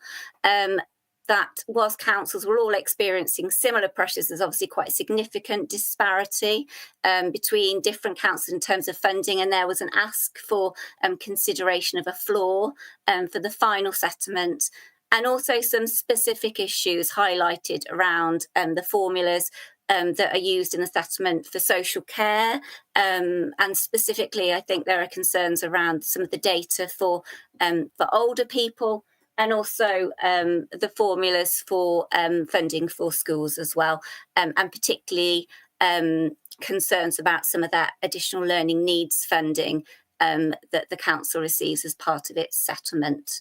And if you go on to the next slide, please. So just to recap, this was the ask to scrutiny when considering these proposals tonight. So I'm happy to take any queries or questions on the report. Thank you.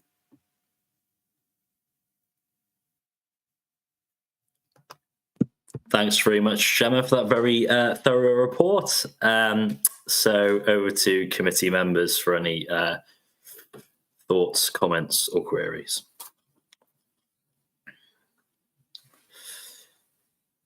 I can't see it at the moment, so I'll kick us off, Gemma. You mentioned there about the funding formula for schools and that the council have said that's a point of concern in the feedback to Welsh Government. What sort of conversations are going on outside of that consultation? And I assume that other councils feel the same. So is there any working together with other local authorities being done to try and press for that funding formula to be changed? Sorry, Chair. So there is a kind of distribution subgroup that works with Welsh Government in terms of reviewing potential formula changes. There are a number of groups that sit outside. So there's a Society of Welsh Treasurers group that our Section 151 officer sits on. There's an Association of Directors of Education, and there are finance and service level groups there as well. And in the social care space, we have an Association of Directors of Social Care as well. All are lobbying Welsh Government in respect of funding. Obviously, the way the formula works impacts different authorities to a greater or lesser extent, dependent on their kind of demographic pressures. Whilst there are some authorities that are perhaps more motivated to lobby Welsh Government in this respect, there are some authorities that perhaps might prefer the status quo. So certainly we will continue to make the point through all of those various groups and through the budget consultation. But we need to be mindful of, this is a funding formula. It is a crude methodology for modelling funding. So it's almost impossible to get that kind of perfect data allocation. But I think it's really important we make the Vale of Glamorgan's case and in an attempt to try and improve the position for our funding going forward. Great. So I do agree. I think the Vale stands to gain more than most from a positive change in the funding formula. I also wanted to ask about, you've talked about school efficiencies and redundancies are on people's mind at this time of year. So have you made any assessment of potential redundancies in schools and how you're working with individual schools to try and minimise those? We certainly haven't done that at the moment. We are starting to look at building up the schools formula based on the current proposals. Obviously, we'd need to wait for the finalisation of the consultation to feed into those proposals more firmly. There has been some redundancies at school level. And I understand there's also been some loss of, I suppose, temporary staff in the school space. But we certainly haven't had significant levels of redundancies coming forward. It is important that and I can see Trevor's going to come in and give a better answer than me, but it's important that we try and estimate what the impact will be, because we have some statutory obligations as well in terms of our budget setting. And if we feel that there are going to be significant redundancies, we have to take certain steps as the local authority. Sorry, Trevor, would you like to come in? I can never do a better job at answering a question than you, Jem. But I was just going to say, so the work that schools are doing with regards to staffing. So as we mentioned, 85 to 95% of a school's budget is based on staffing. What we're doing at the moment, there's two strands. There's the piece of work around agency, which I spoke to members about a couple of weeks ago.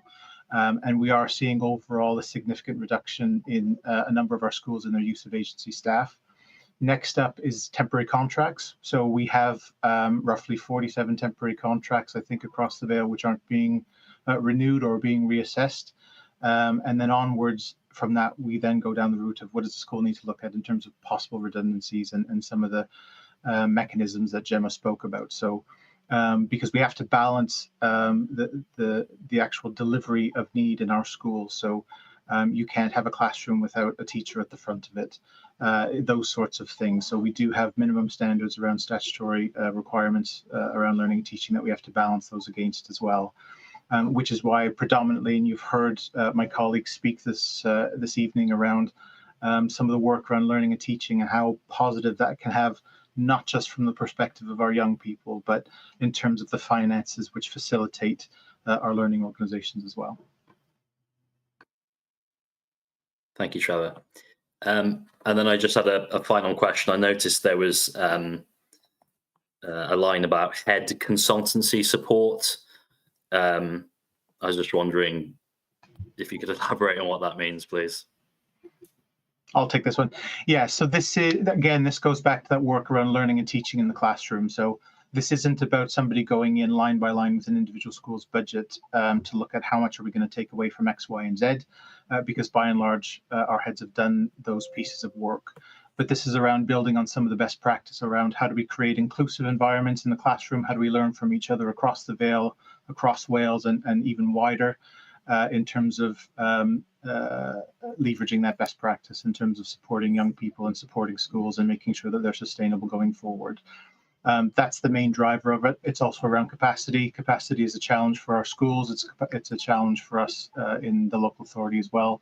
And there's lots of specialist discussions that happen at a school level. So having that specialist expertise from somebody who's been there in the school is really valuable in terms of supporting that work.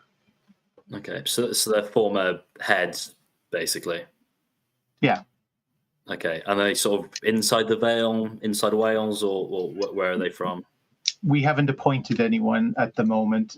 So part of what that looks like, we're working with our head teacher steering group, for example, to talk about what would work best for them. I think it would be useful to have somebody objective outside the Vale coming in and giving us a different perspective, perhaps, but that's yet to be determined. But there has been money spent on it already, or that's just projected in the next sort of year or so? We've had the pressures come forward, so we are able to take that forward now, yeah. Okay. Thanks, Trevor. Cheers. Okay, then. Councillor Ewan Goodjohn. Thank you, Chair. I just wanted to ask, perhaps the director would probably be best for this, or anyone else who wants to come in, about ALN. So we've got some interesting lines here, including some cost pressures that we're awarding for new resource bases at secondary schools. Looks very good to see. But we've also got lines about such as removing vacant posts from ALN as well. So some positive and negative budget lines for ALN, and it's been one of our greatest challenges recently for all local authorities is the implementation of the ALN Act and making sure that we're as quickly as possible moving towards implementing every part of that legislation. So and supporting our young people as much as possible. So I'd be really interested as to the thought process behind some of the lines, why the decision has been made to cuts in some areas, but add in others where you thought that the money was not being put to best use would be really interesting.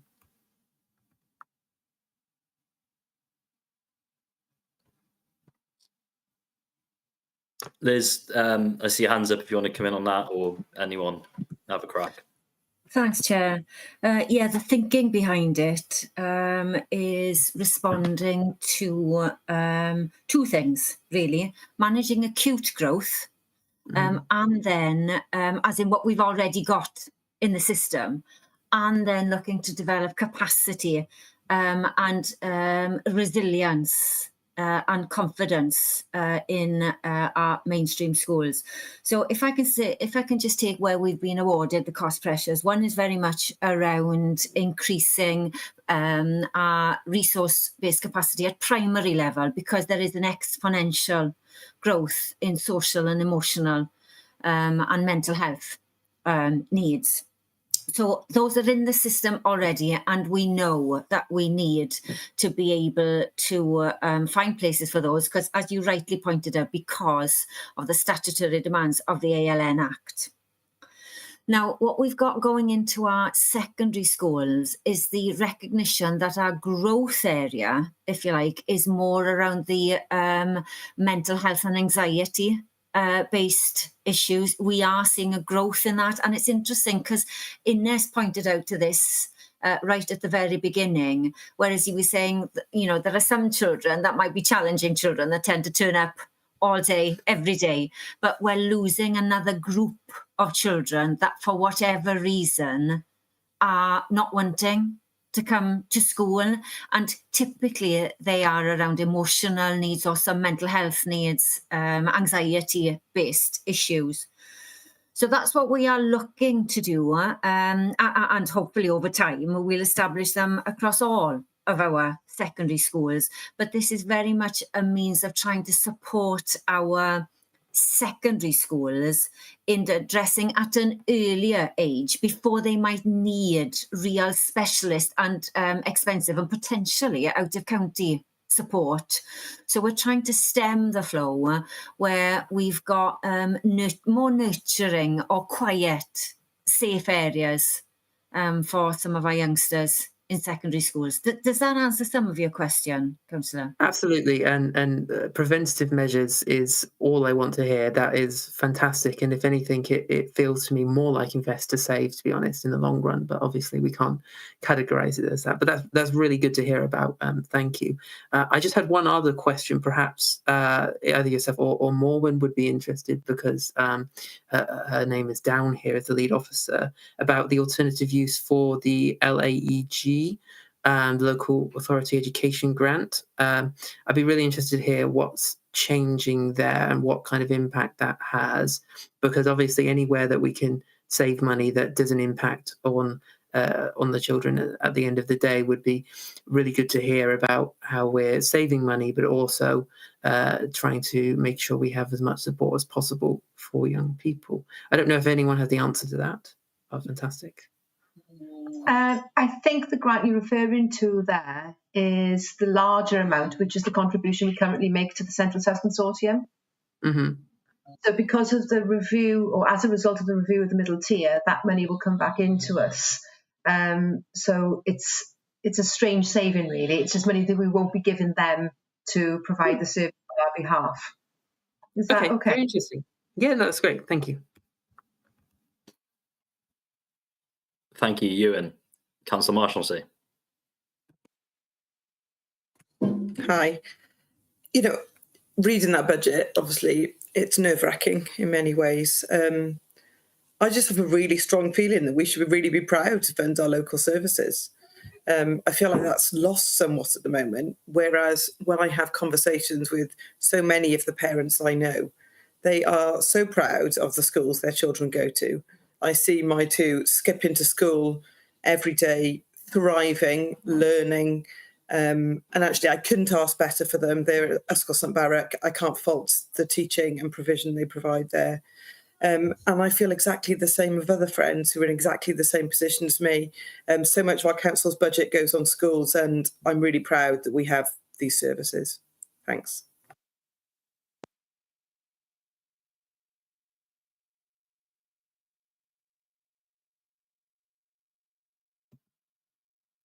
Sorry, I think I was muted there. Thanks, Naomi. Councillor Payne. I think you were. Thank you, Chair. Just really about, the tremendous amount of work that, the budget setting exercise takes and the consultation that happens. People do get to have some input.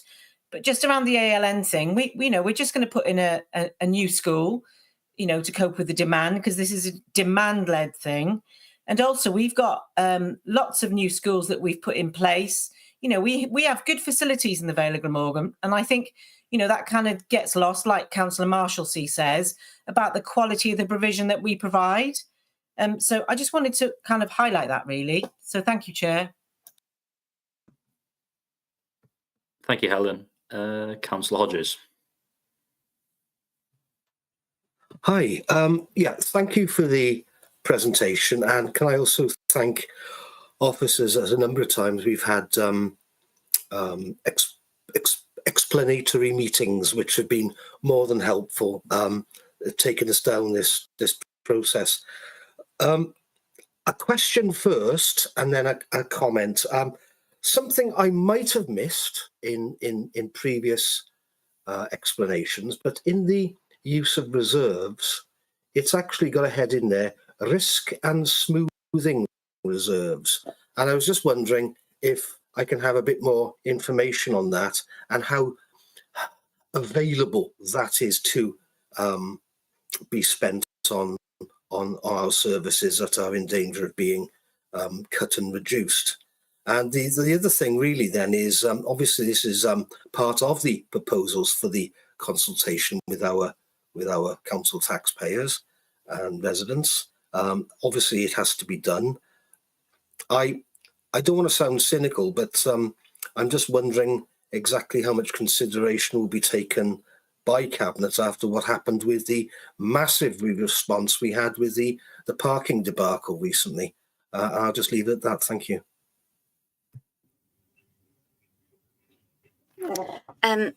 Just to answer your question, Councillor Hodges. So, in terms of the apologies, Councillor Hodges, I've completely lost my thread. Would you mind asking the question again? I'm so sorry. Oh, apologies. It was about risk and smoothing reserves, wasn't it? I'm sorry. So in terms of risk and smoothing reserves, we did implement a new process in year. So it was referenced in probably the Q2 monitoring report. So I think because reserves were going to be significantly depleted in 24-25, we've now implemented a process where all requests to use reserves need to be taken to our senior leadership team for allocation. So previously we did have a number of reserves where kind of expenditure was at the discretion of the director. But we've implemented a kind of delegated powers form and an approval process to be taken to the senior leadership team, and then those requests or those expectations around using reserves can be incorporated into the next monitoring report. And obviously, if then some of those expectations around overspend in year are overstated or come down slightly, then it's good news, and those reserves are more available than we had anticipated. So in terms of the smoothing reserves, they tend to be things like reserves that we have held around smoothing the energy pressures. And we also hold a reserve for pay pressures. Now, this has in part been used to offset some of the cost of redundancy, and it's also there to kind of underwrite where we've got really significant grant schemes that have been running for very long periods of time. Things like Flying Start, where if that grant was to be withdrawn, obviously there would be a potential impact in terms of redundancy, although I should add we've got no news that Flying Start is expected to finish. It certainly is expected to continue into next financial year.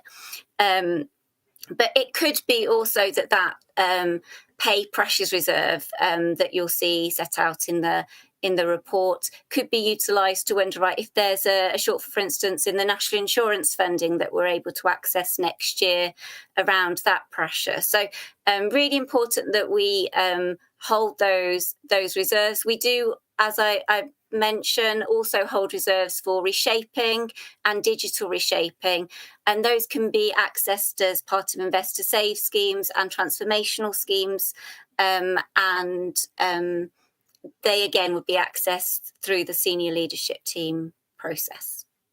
I hope that was helpful. Thank you. Thanks very much, Gemma and Nick. So given that, then I move that we note the report and refer the comments made by councillors today to Cabinet. Thanks for seconding, Councillor Payne. So we move on to agenda item 6, draft capital and programme proposals. So it's over to Vicky. Thank you, Chair. Gareth, are you able to share the slides for me, please? I think it's from slide 21. Brill, thank you. So next slide, please. So the report sets out the Council's proposed draft capital programme for 25-26 to 2029-30.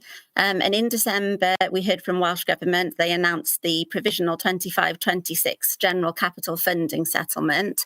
And the amount awarded to the Council is 7.6 million, and that's made up of 4.2 million of grant and 3.4 million of supported borrowing. So that's a slight increase on the 24-25 settlement of £620,000. So at the moment, no further indication has been received from Welsh Government for future years. So it's been assumed within the programme that from 2026-27 onwards, the level of capital funding will be flatlined at the 7.6 million, and that will remain constant for the remainder of the 5 years. Next slide, please. So despite the limited amount of funding available, the Council still has a very ambitious capital programme, and the slide provides a summary of this programme. And in 25-26, you can see the Council has a proposal of a programme of 82.4 million, and over the 5-year period of £399.7 million.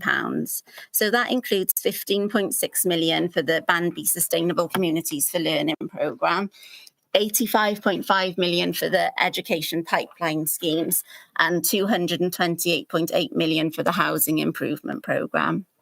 Next slide, please. So this slide details the sources of funding that will be used to fund the programme. The funding table highlights the unsupported borrowing that will be required to implement the programme, which is £201.1 million. And of that 201 million, 171.4 million is in relation to the housing improvement programme.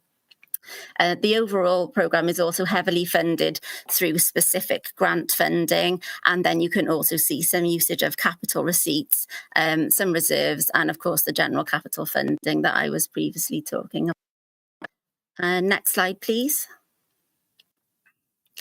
So as you know, capital bids were submitted, and then these were shortlisted by a Strategic Insight Board in October.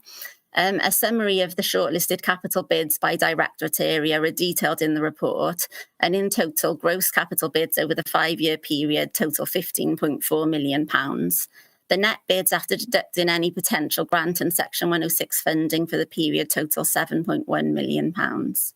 So given the limitations of funding available to progress new capital bids and the high level of risk for the Council associated with some of the schemes submitted, the approach the Council has taken has been that only those schemes of highest corporate priority and or risk could be pursued. The recommendations of the Strategic Insight Board have been reviewed by the senior leadership team and the Budget Working Group. And now that we've received the provisional settlement from Welsh Government, it is proposed within the report that some new schemes are added into the capital programme. So the schemes that have been put forward for inclusion in the programme in relation to this scrutiny committee are £1.35 million for Romiley Primary School new dining block. Now, at the moment, we've submitted a bid to Welsh Government to try and get some grant funding for this scheme, but we're currently waiting the outcome of that. So we've built the scheming currently funded from borrowing, but of course, if the bid is successful to Welsh Government and we do get that grant funding, then the borrowing won't be required. So currently there are 4 learning and skills schemes within the pipeline section of our programme, and these will be promoted to the main programme once business cases have been approved. And those schemes are the St Richard Gwyn redevelopment scheme, the extension to Cowbridge Primary Phase 2, Ysgol Ionel Morgannwg, the Penarth Cluster Review for Primary Provision scheme, and the Romiley Primary School new dining block scheme. Next slide, please. So in terms of next steps, obviously we're circulating the proposals to scrutiny at the moment to ask for any comments to be made to Cabinet on those proposals. Managers will be asked to revisit the recommended schemes that are contained in these proposals prior to presentation to Cabinet and Council to confirm final costs and spend profiles. The consultation is currently being carried out with the community, which ends mid-February, and the results of that consultation will help us to inform the final capital proposals, which will be taken to Cabinet in March. Governance and Audit Committee are due to review the draft Treasury strategy on the 17th of February. And we are also due to have the final settlement from Welsh Government late February, early March. So currently, the approved timetable requires Cabinet to approve the final budget proposals by the 6th of March in order for the proposals to be considered at Council on the 10th of March. So that summarises the capital report, but I'm happy to take any questions. Thank you. Thanks very much for that, Vicky. So over to committee members if there are any comments. Councillor Hodges.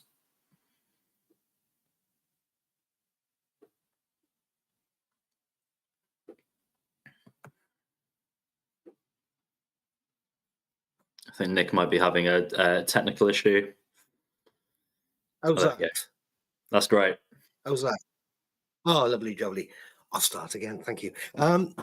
Yeah, just questioning really one of the figures in the capital bids there. The St Richard Gwyn, 65 million or whatever it was.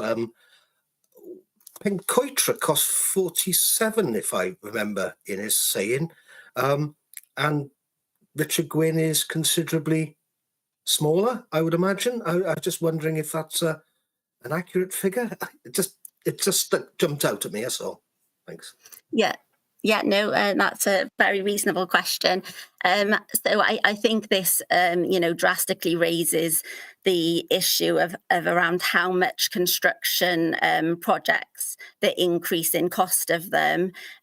So like you say, our earlier Band B schemes were coming in nowhere near as much, but unfortunately prices have risen. Yes, it's a lot of money, but unfortunately, yeah, that is correct.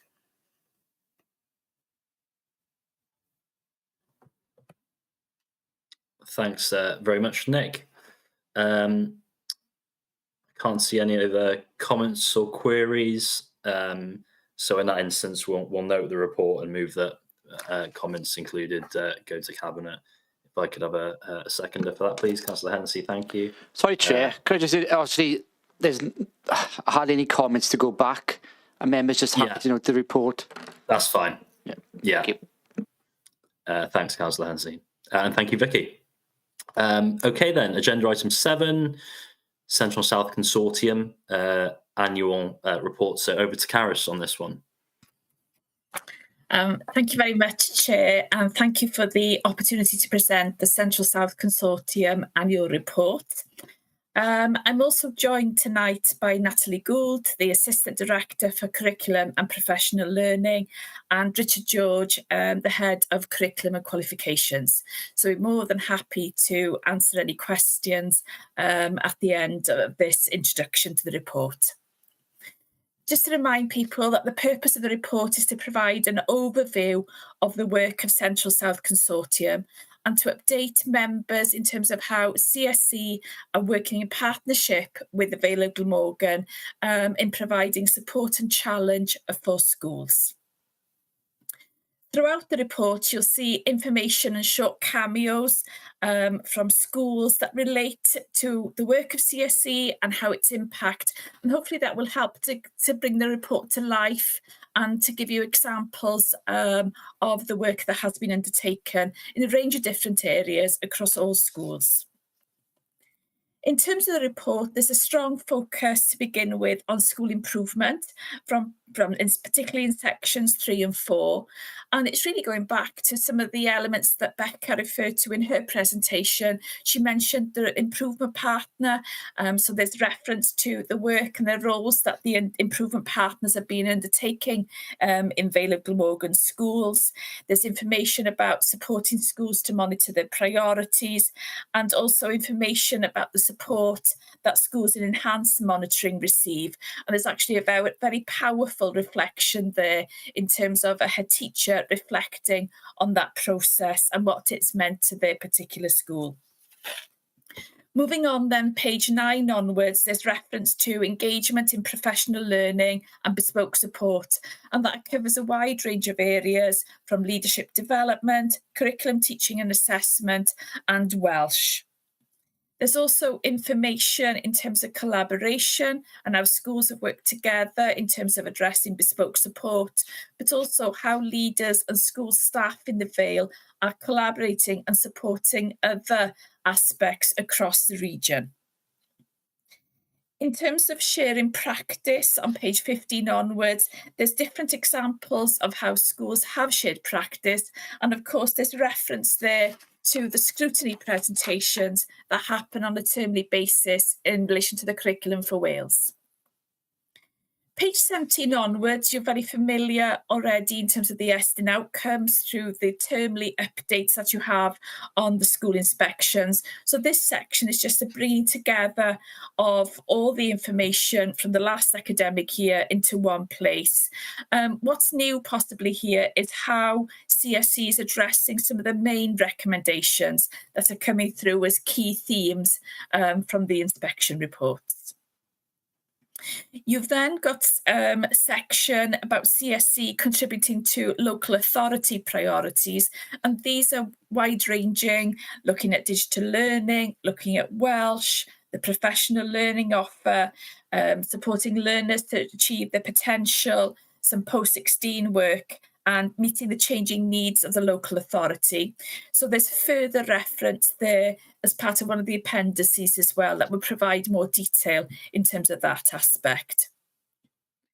CSE also provides additional statutory functions for the local authority. It's delivered on behalf of the local authority. So you have got information in the report about outdoor education, being the appropriate body for NQT induction, and also the Standing Advisory Council for RE. There's then a section about value for money and the use of grants, with a specific reference to the LA Annex, which was used to support an LA priority in relation to developing relational approaches to support meeting pupils' social, emotional and mental health needs. And then at the end, you've got a number of appendices which hopefully provide, well, the number of infographics, for example, which brings everything together and provides you with a brief summary of some of the work, especially in relation to school improvement, the role of the improvement partner and the curriculum and professional learning team. So it's just a whistle to stop there. I know appreciate you've had time to look at the report in advance of the meeting, and we're happy to take any questions that someone might have. Diolch yn fawr. Thank you very much for that, Carys. Councillor Asbury. Hi, thank you, Carys. It was indeed a very, very long report with lots of links. And I just wondered, bearing on what we were talking about tonight and on a previous meeting, do you have access to the reading ages at the end of primary schools? Thank you, Councillor Asbury. In terms of reading ages, we don't, and I'm speaking here on behalf of the local authority and Central South Consortium, we don't have access to reading ages for primary schools nor secondary schools. School pupils from years 2 to 9 undertake online assessment for reading, which is a Welsh Government statutory test. That information in terms of pupil progress and in terms of school performance is only shared with the school. It's no longer shared with the local authority, and it's no longer shared with Central South Consortium. So as an organisation, we don't have access to that data, I'm afraid. Okay, thank you. Thank you, Anne. Councillor Marshalsea. Carys. Hi, Carys. Sorry, I've got a few questions, I'm afraid. Thank you for the presentation. And I really actually enjoyed reading and finding out exactly what you're doing with the Vale, so much appreciated. Earlier on, we sort of discussed with the head of Penygath the importance of professional development for all members of staff. I noticed that sort of 31 middle and senior leaders were in the development programme, whereas only 35 TAs from 11 schools were engaged in the Teaching Assistant Learning Pathways programme, obviously despite there likely being way more teaching assistants. Just wondering if we can try and encourage more teaching assistants and schools to put forward teaching assistants to this.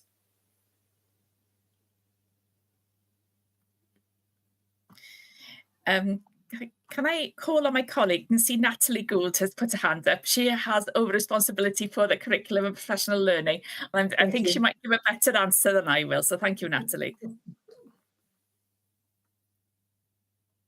Thank you for your question. Can you hear me now? Is this? Yeah.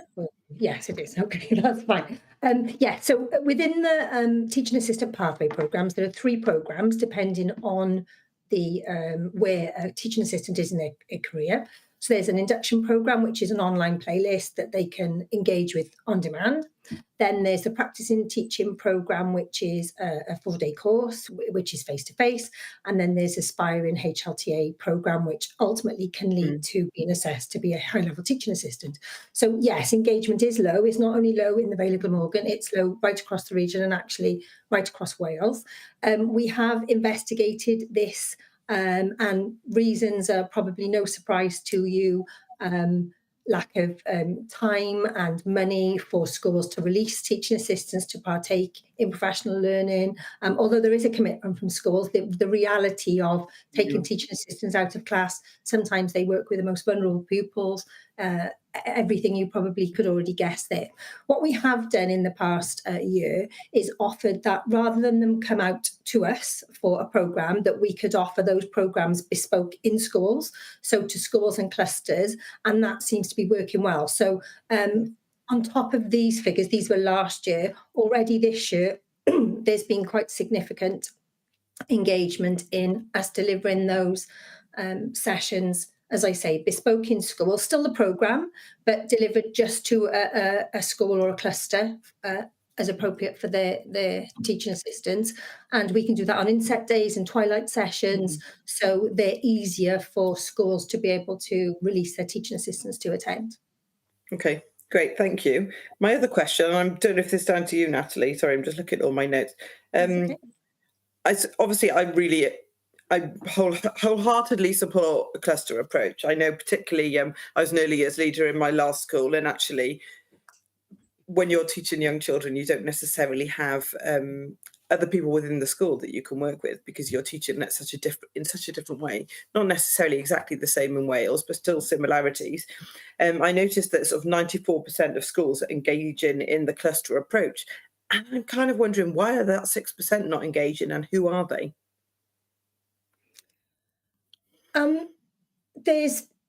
I suppose there's different ways of thinking of looking around clusters, and Caris will have some more detail, I'm sure. Historically, we at CSE facilitated cluster working. So we would fund cluster conveners, and they would be a nominated person within a cluster who would be funded to undertake the facilitation, administration, etc., of gathering a cluster together. We again would fund the cluster to work together on shared improvement priorities. So, and we would gather information, evaluations, plans with regard to that. Cluster work is still ongoing, but the funding has changed and the way that we engage in Central South with clusters there. So that's the information we had last year. That's not to say that in other ways and means clusters might be engaging in different ways. So lots of clusters head teachers meet regularly, particularly around transition and progression. But from the paperwork that we had from schools, from those cluster conveners, that was the data that was there on their more formal engagement, I suppose, in cluster collaborations. So they may just be doing it in a different way then, really. Yes. Not that they've chosen to opt out. Okay. Sorry, I've got another question as well, Natalie. Okay. Thank you. I was thinking back to, quite a long time ago when I was an NQT. And for me, a really important part of that NQT year was basically just creating relationships with NQTs within other schools. And I see that obviously you have engagement sessions with NQTs throughout that year. I was just wondering, are these purely online? And do they have a chance to meet with peers, particularly within the Vale? Okay, so it's a really good question, and yes, they do. So I'll just give a little bit more detail. So CSC Act at the moment is the appropriate body for the local authority, which is the functions around supporting NQTs with their mentors in schools and short-term supply as well. We provide the mentors. Additional to that, then, as part of that statutory function is providing professional learning. There is a national programme of professional learning, so that includes a number of sessions, and those are online because they are for NQTs around the whole of Wales. Yeah. So at the moment, they are focused on certain areas. They happen in the autumn term, and they're facilitated by people in different regions and local authorities around Wales. What we do in the spring term is we run a regional programme which is called the Aspire programme, and that is hosted by 20 schools across the region, and that is face-to-face. So there's roughly 25 to 30 NQTs in a cohort. We try to match them geographically close to where their school is, and always within the same sector. So if they're in prime, they'll go to another local primary school, high school, special school, etc. That's a 5-day programme, face-to-face, and not only do they partake in the activities with their peers, but they actually get to look around the school as well. So not only do they have that peer support and the tutor and the mentor support, but they actually get time in another school to see what's going on, might be learning walks, etc. So our regional programme for NQTs is very successful, and there is some detail in the paper, but some Vale of Glamorgan schools do host that for other Vale of Glamorgan NQTs. Thank you. Really informative response. Thank you. Thank you.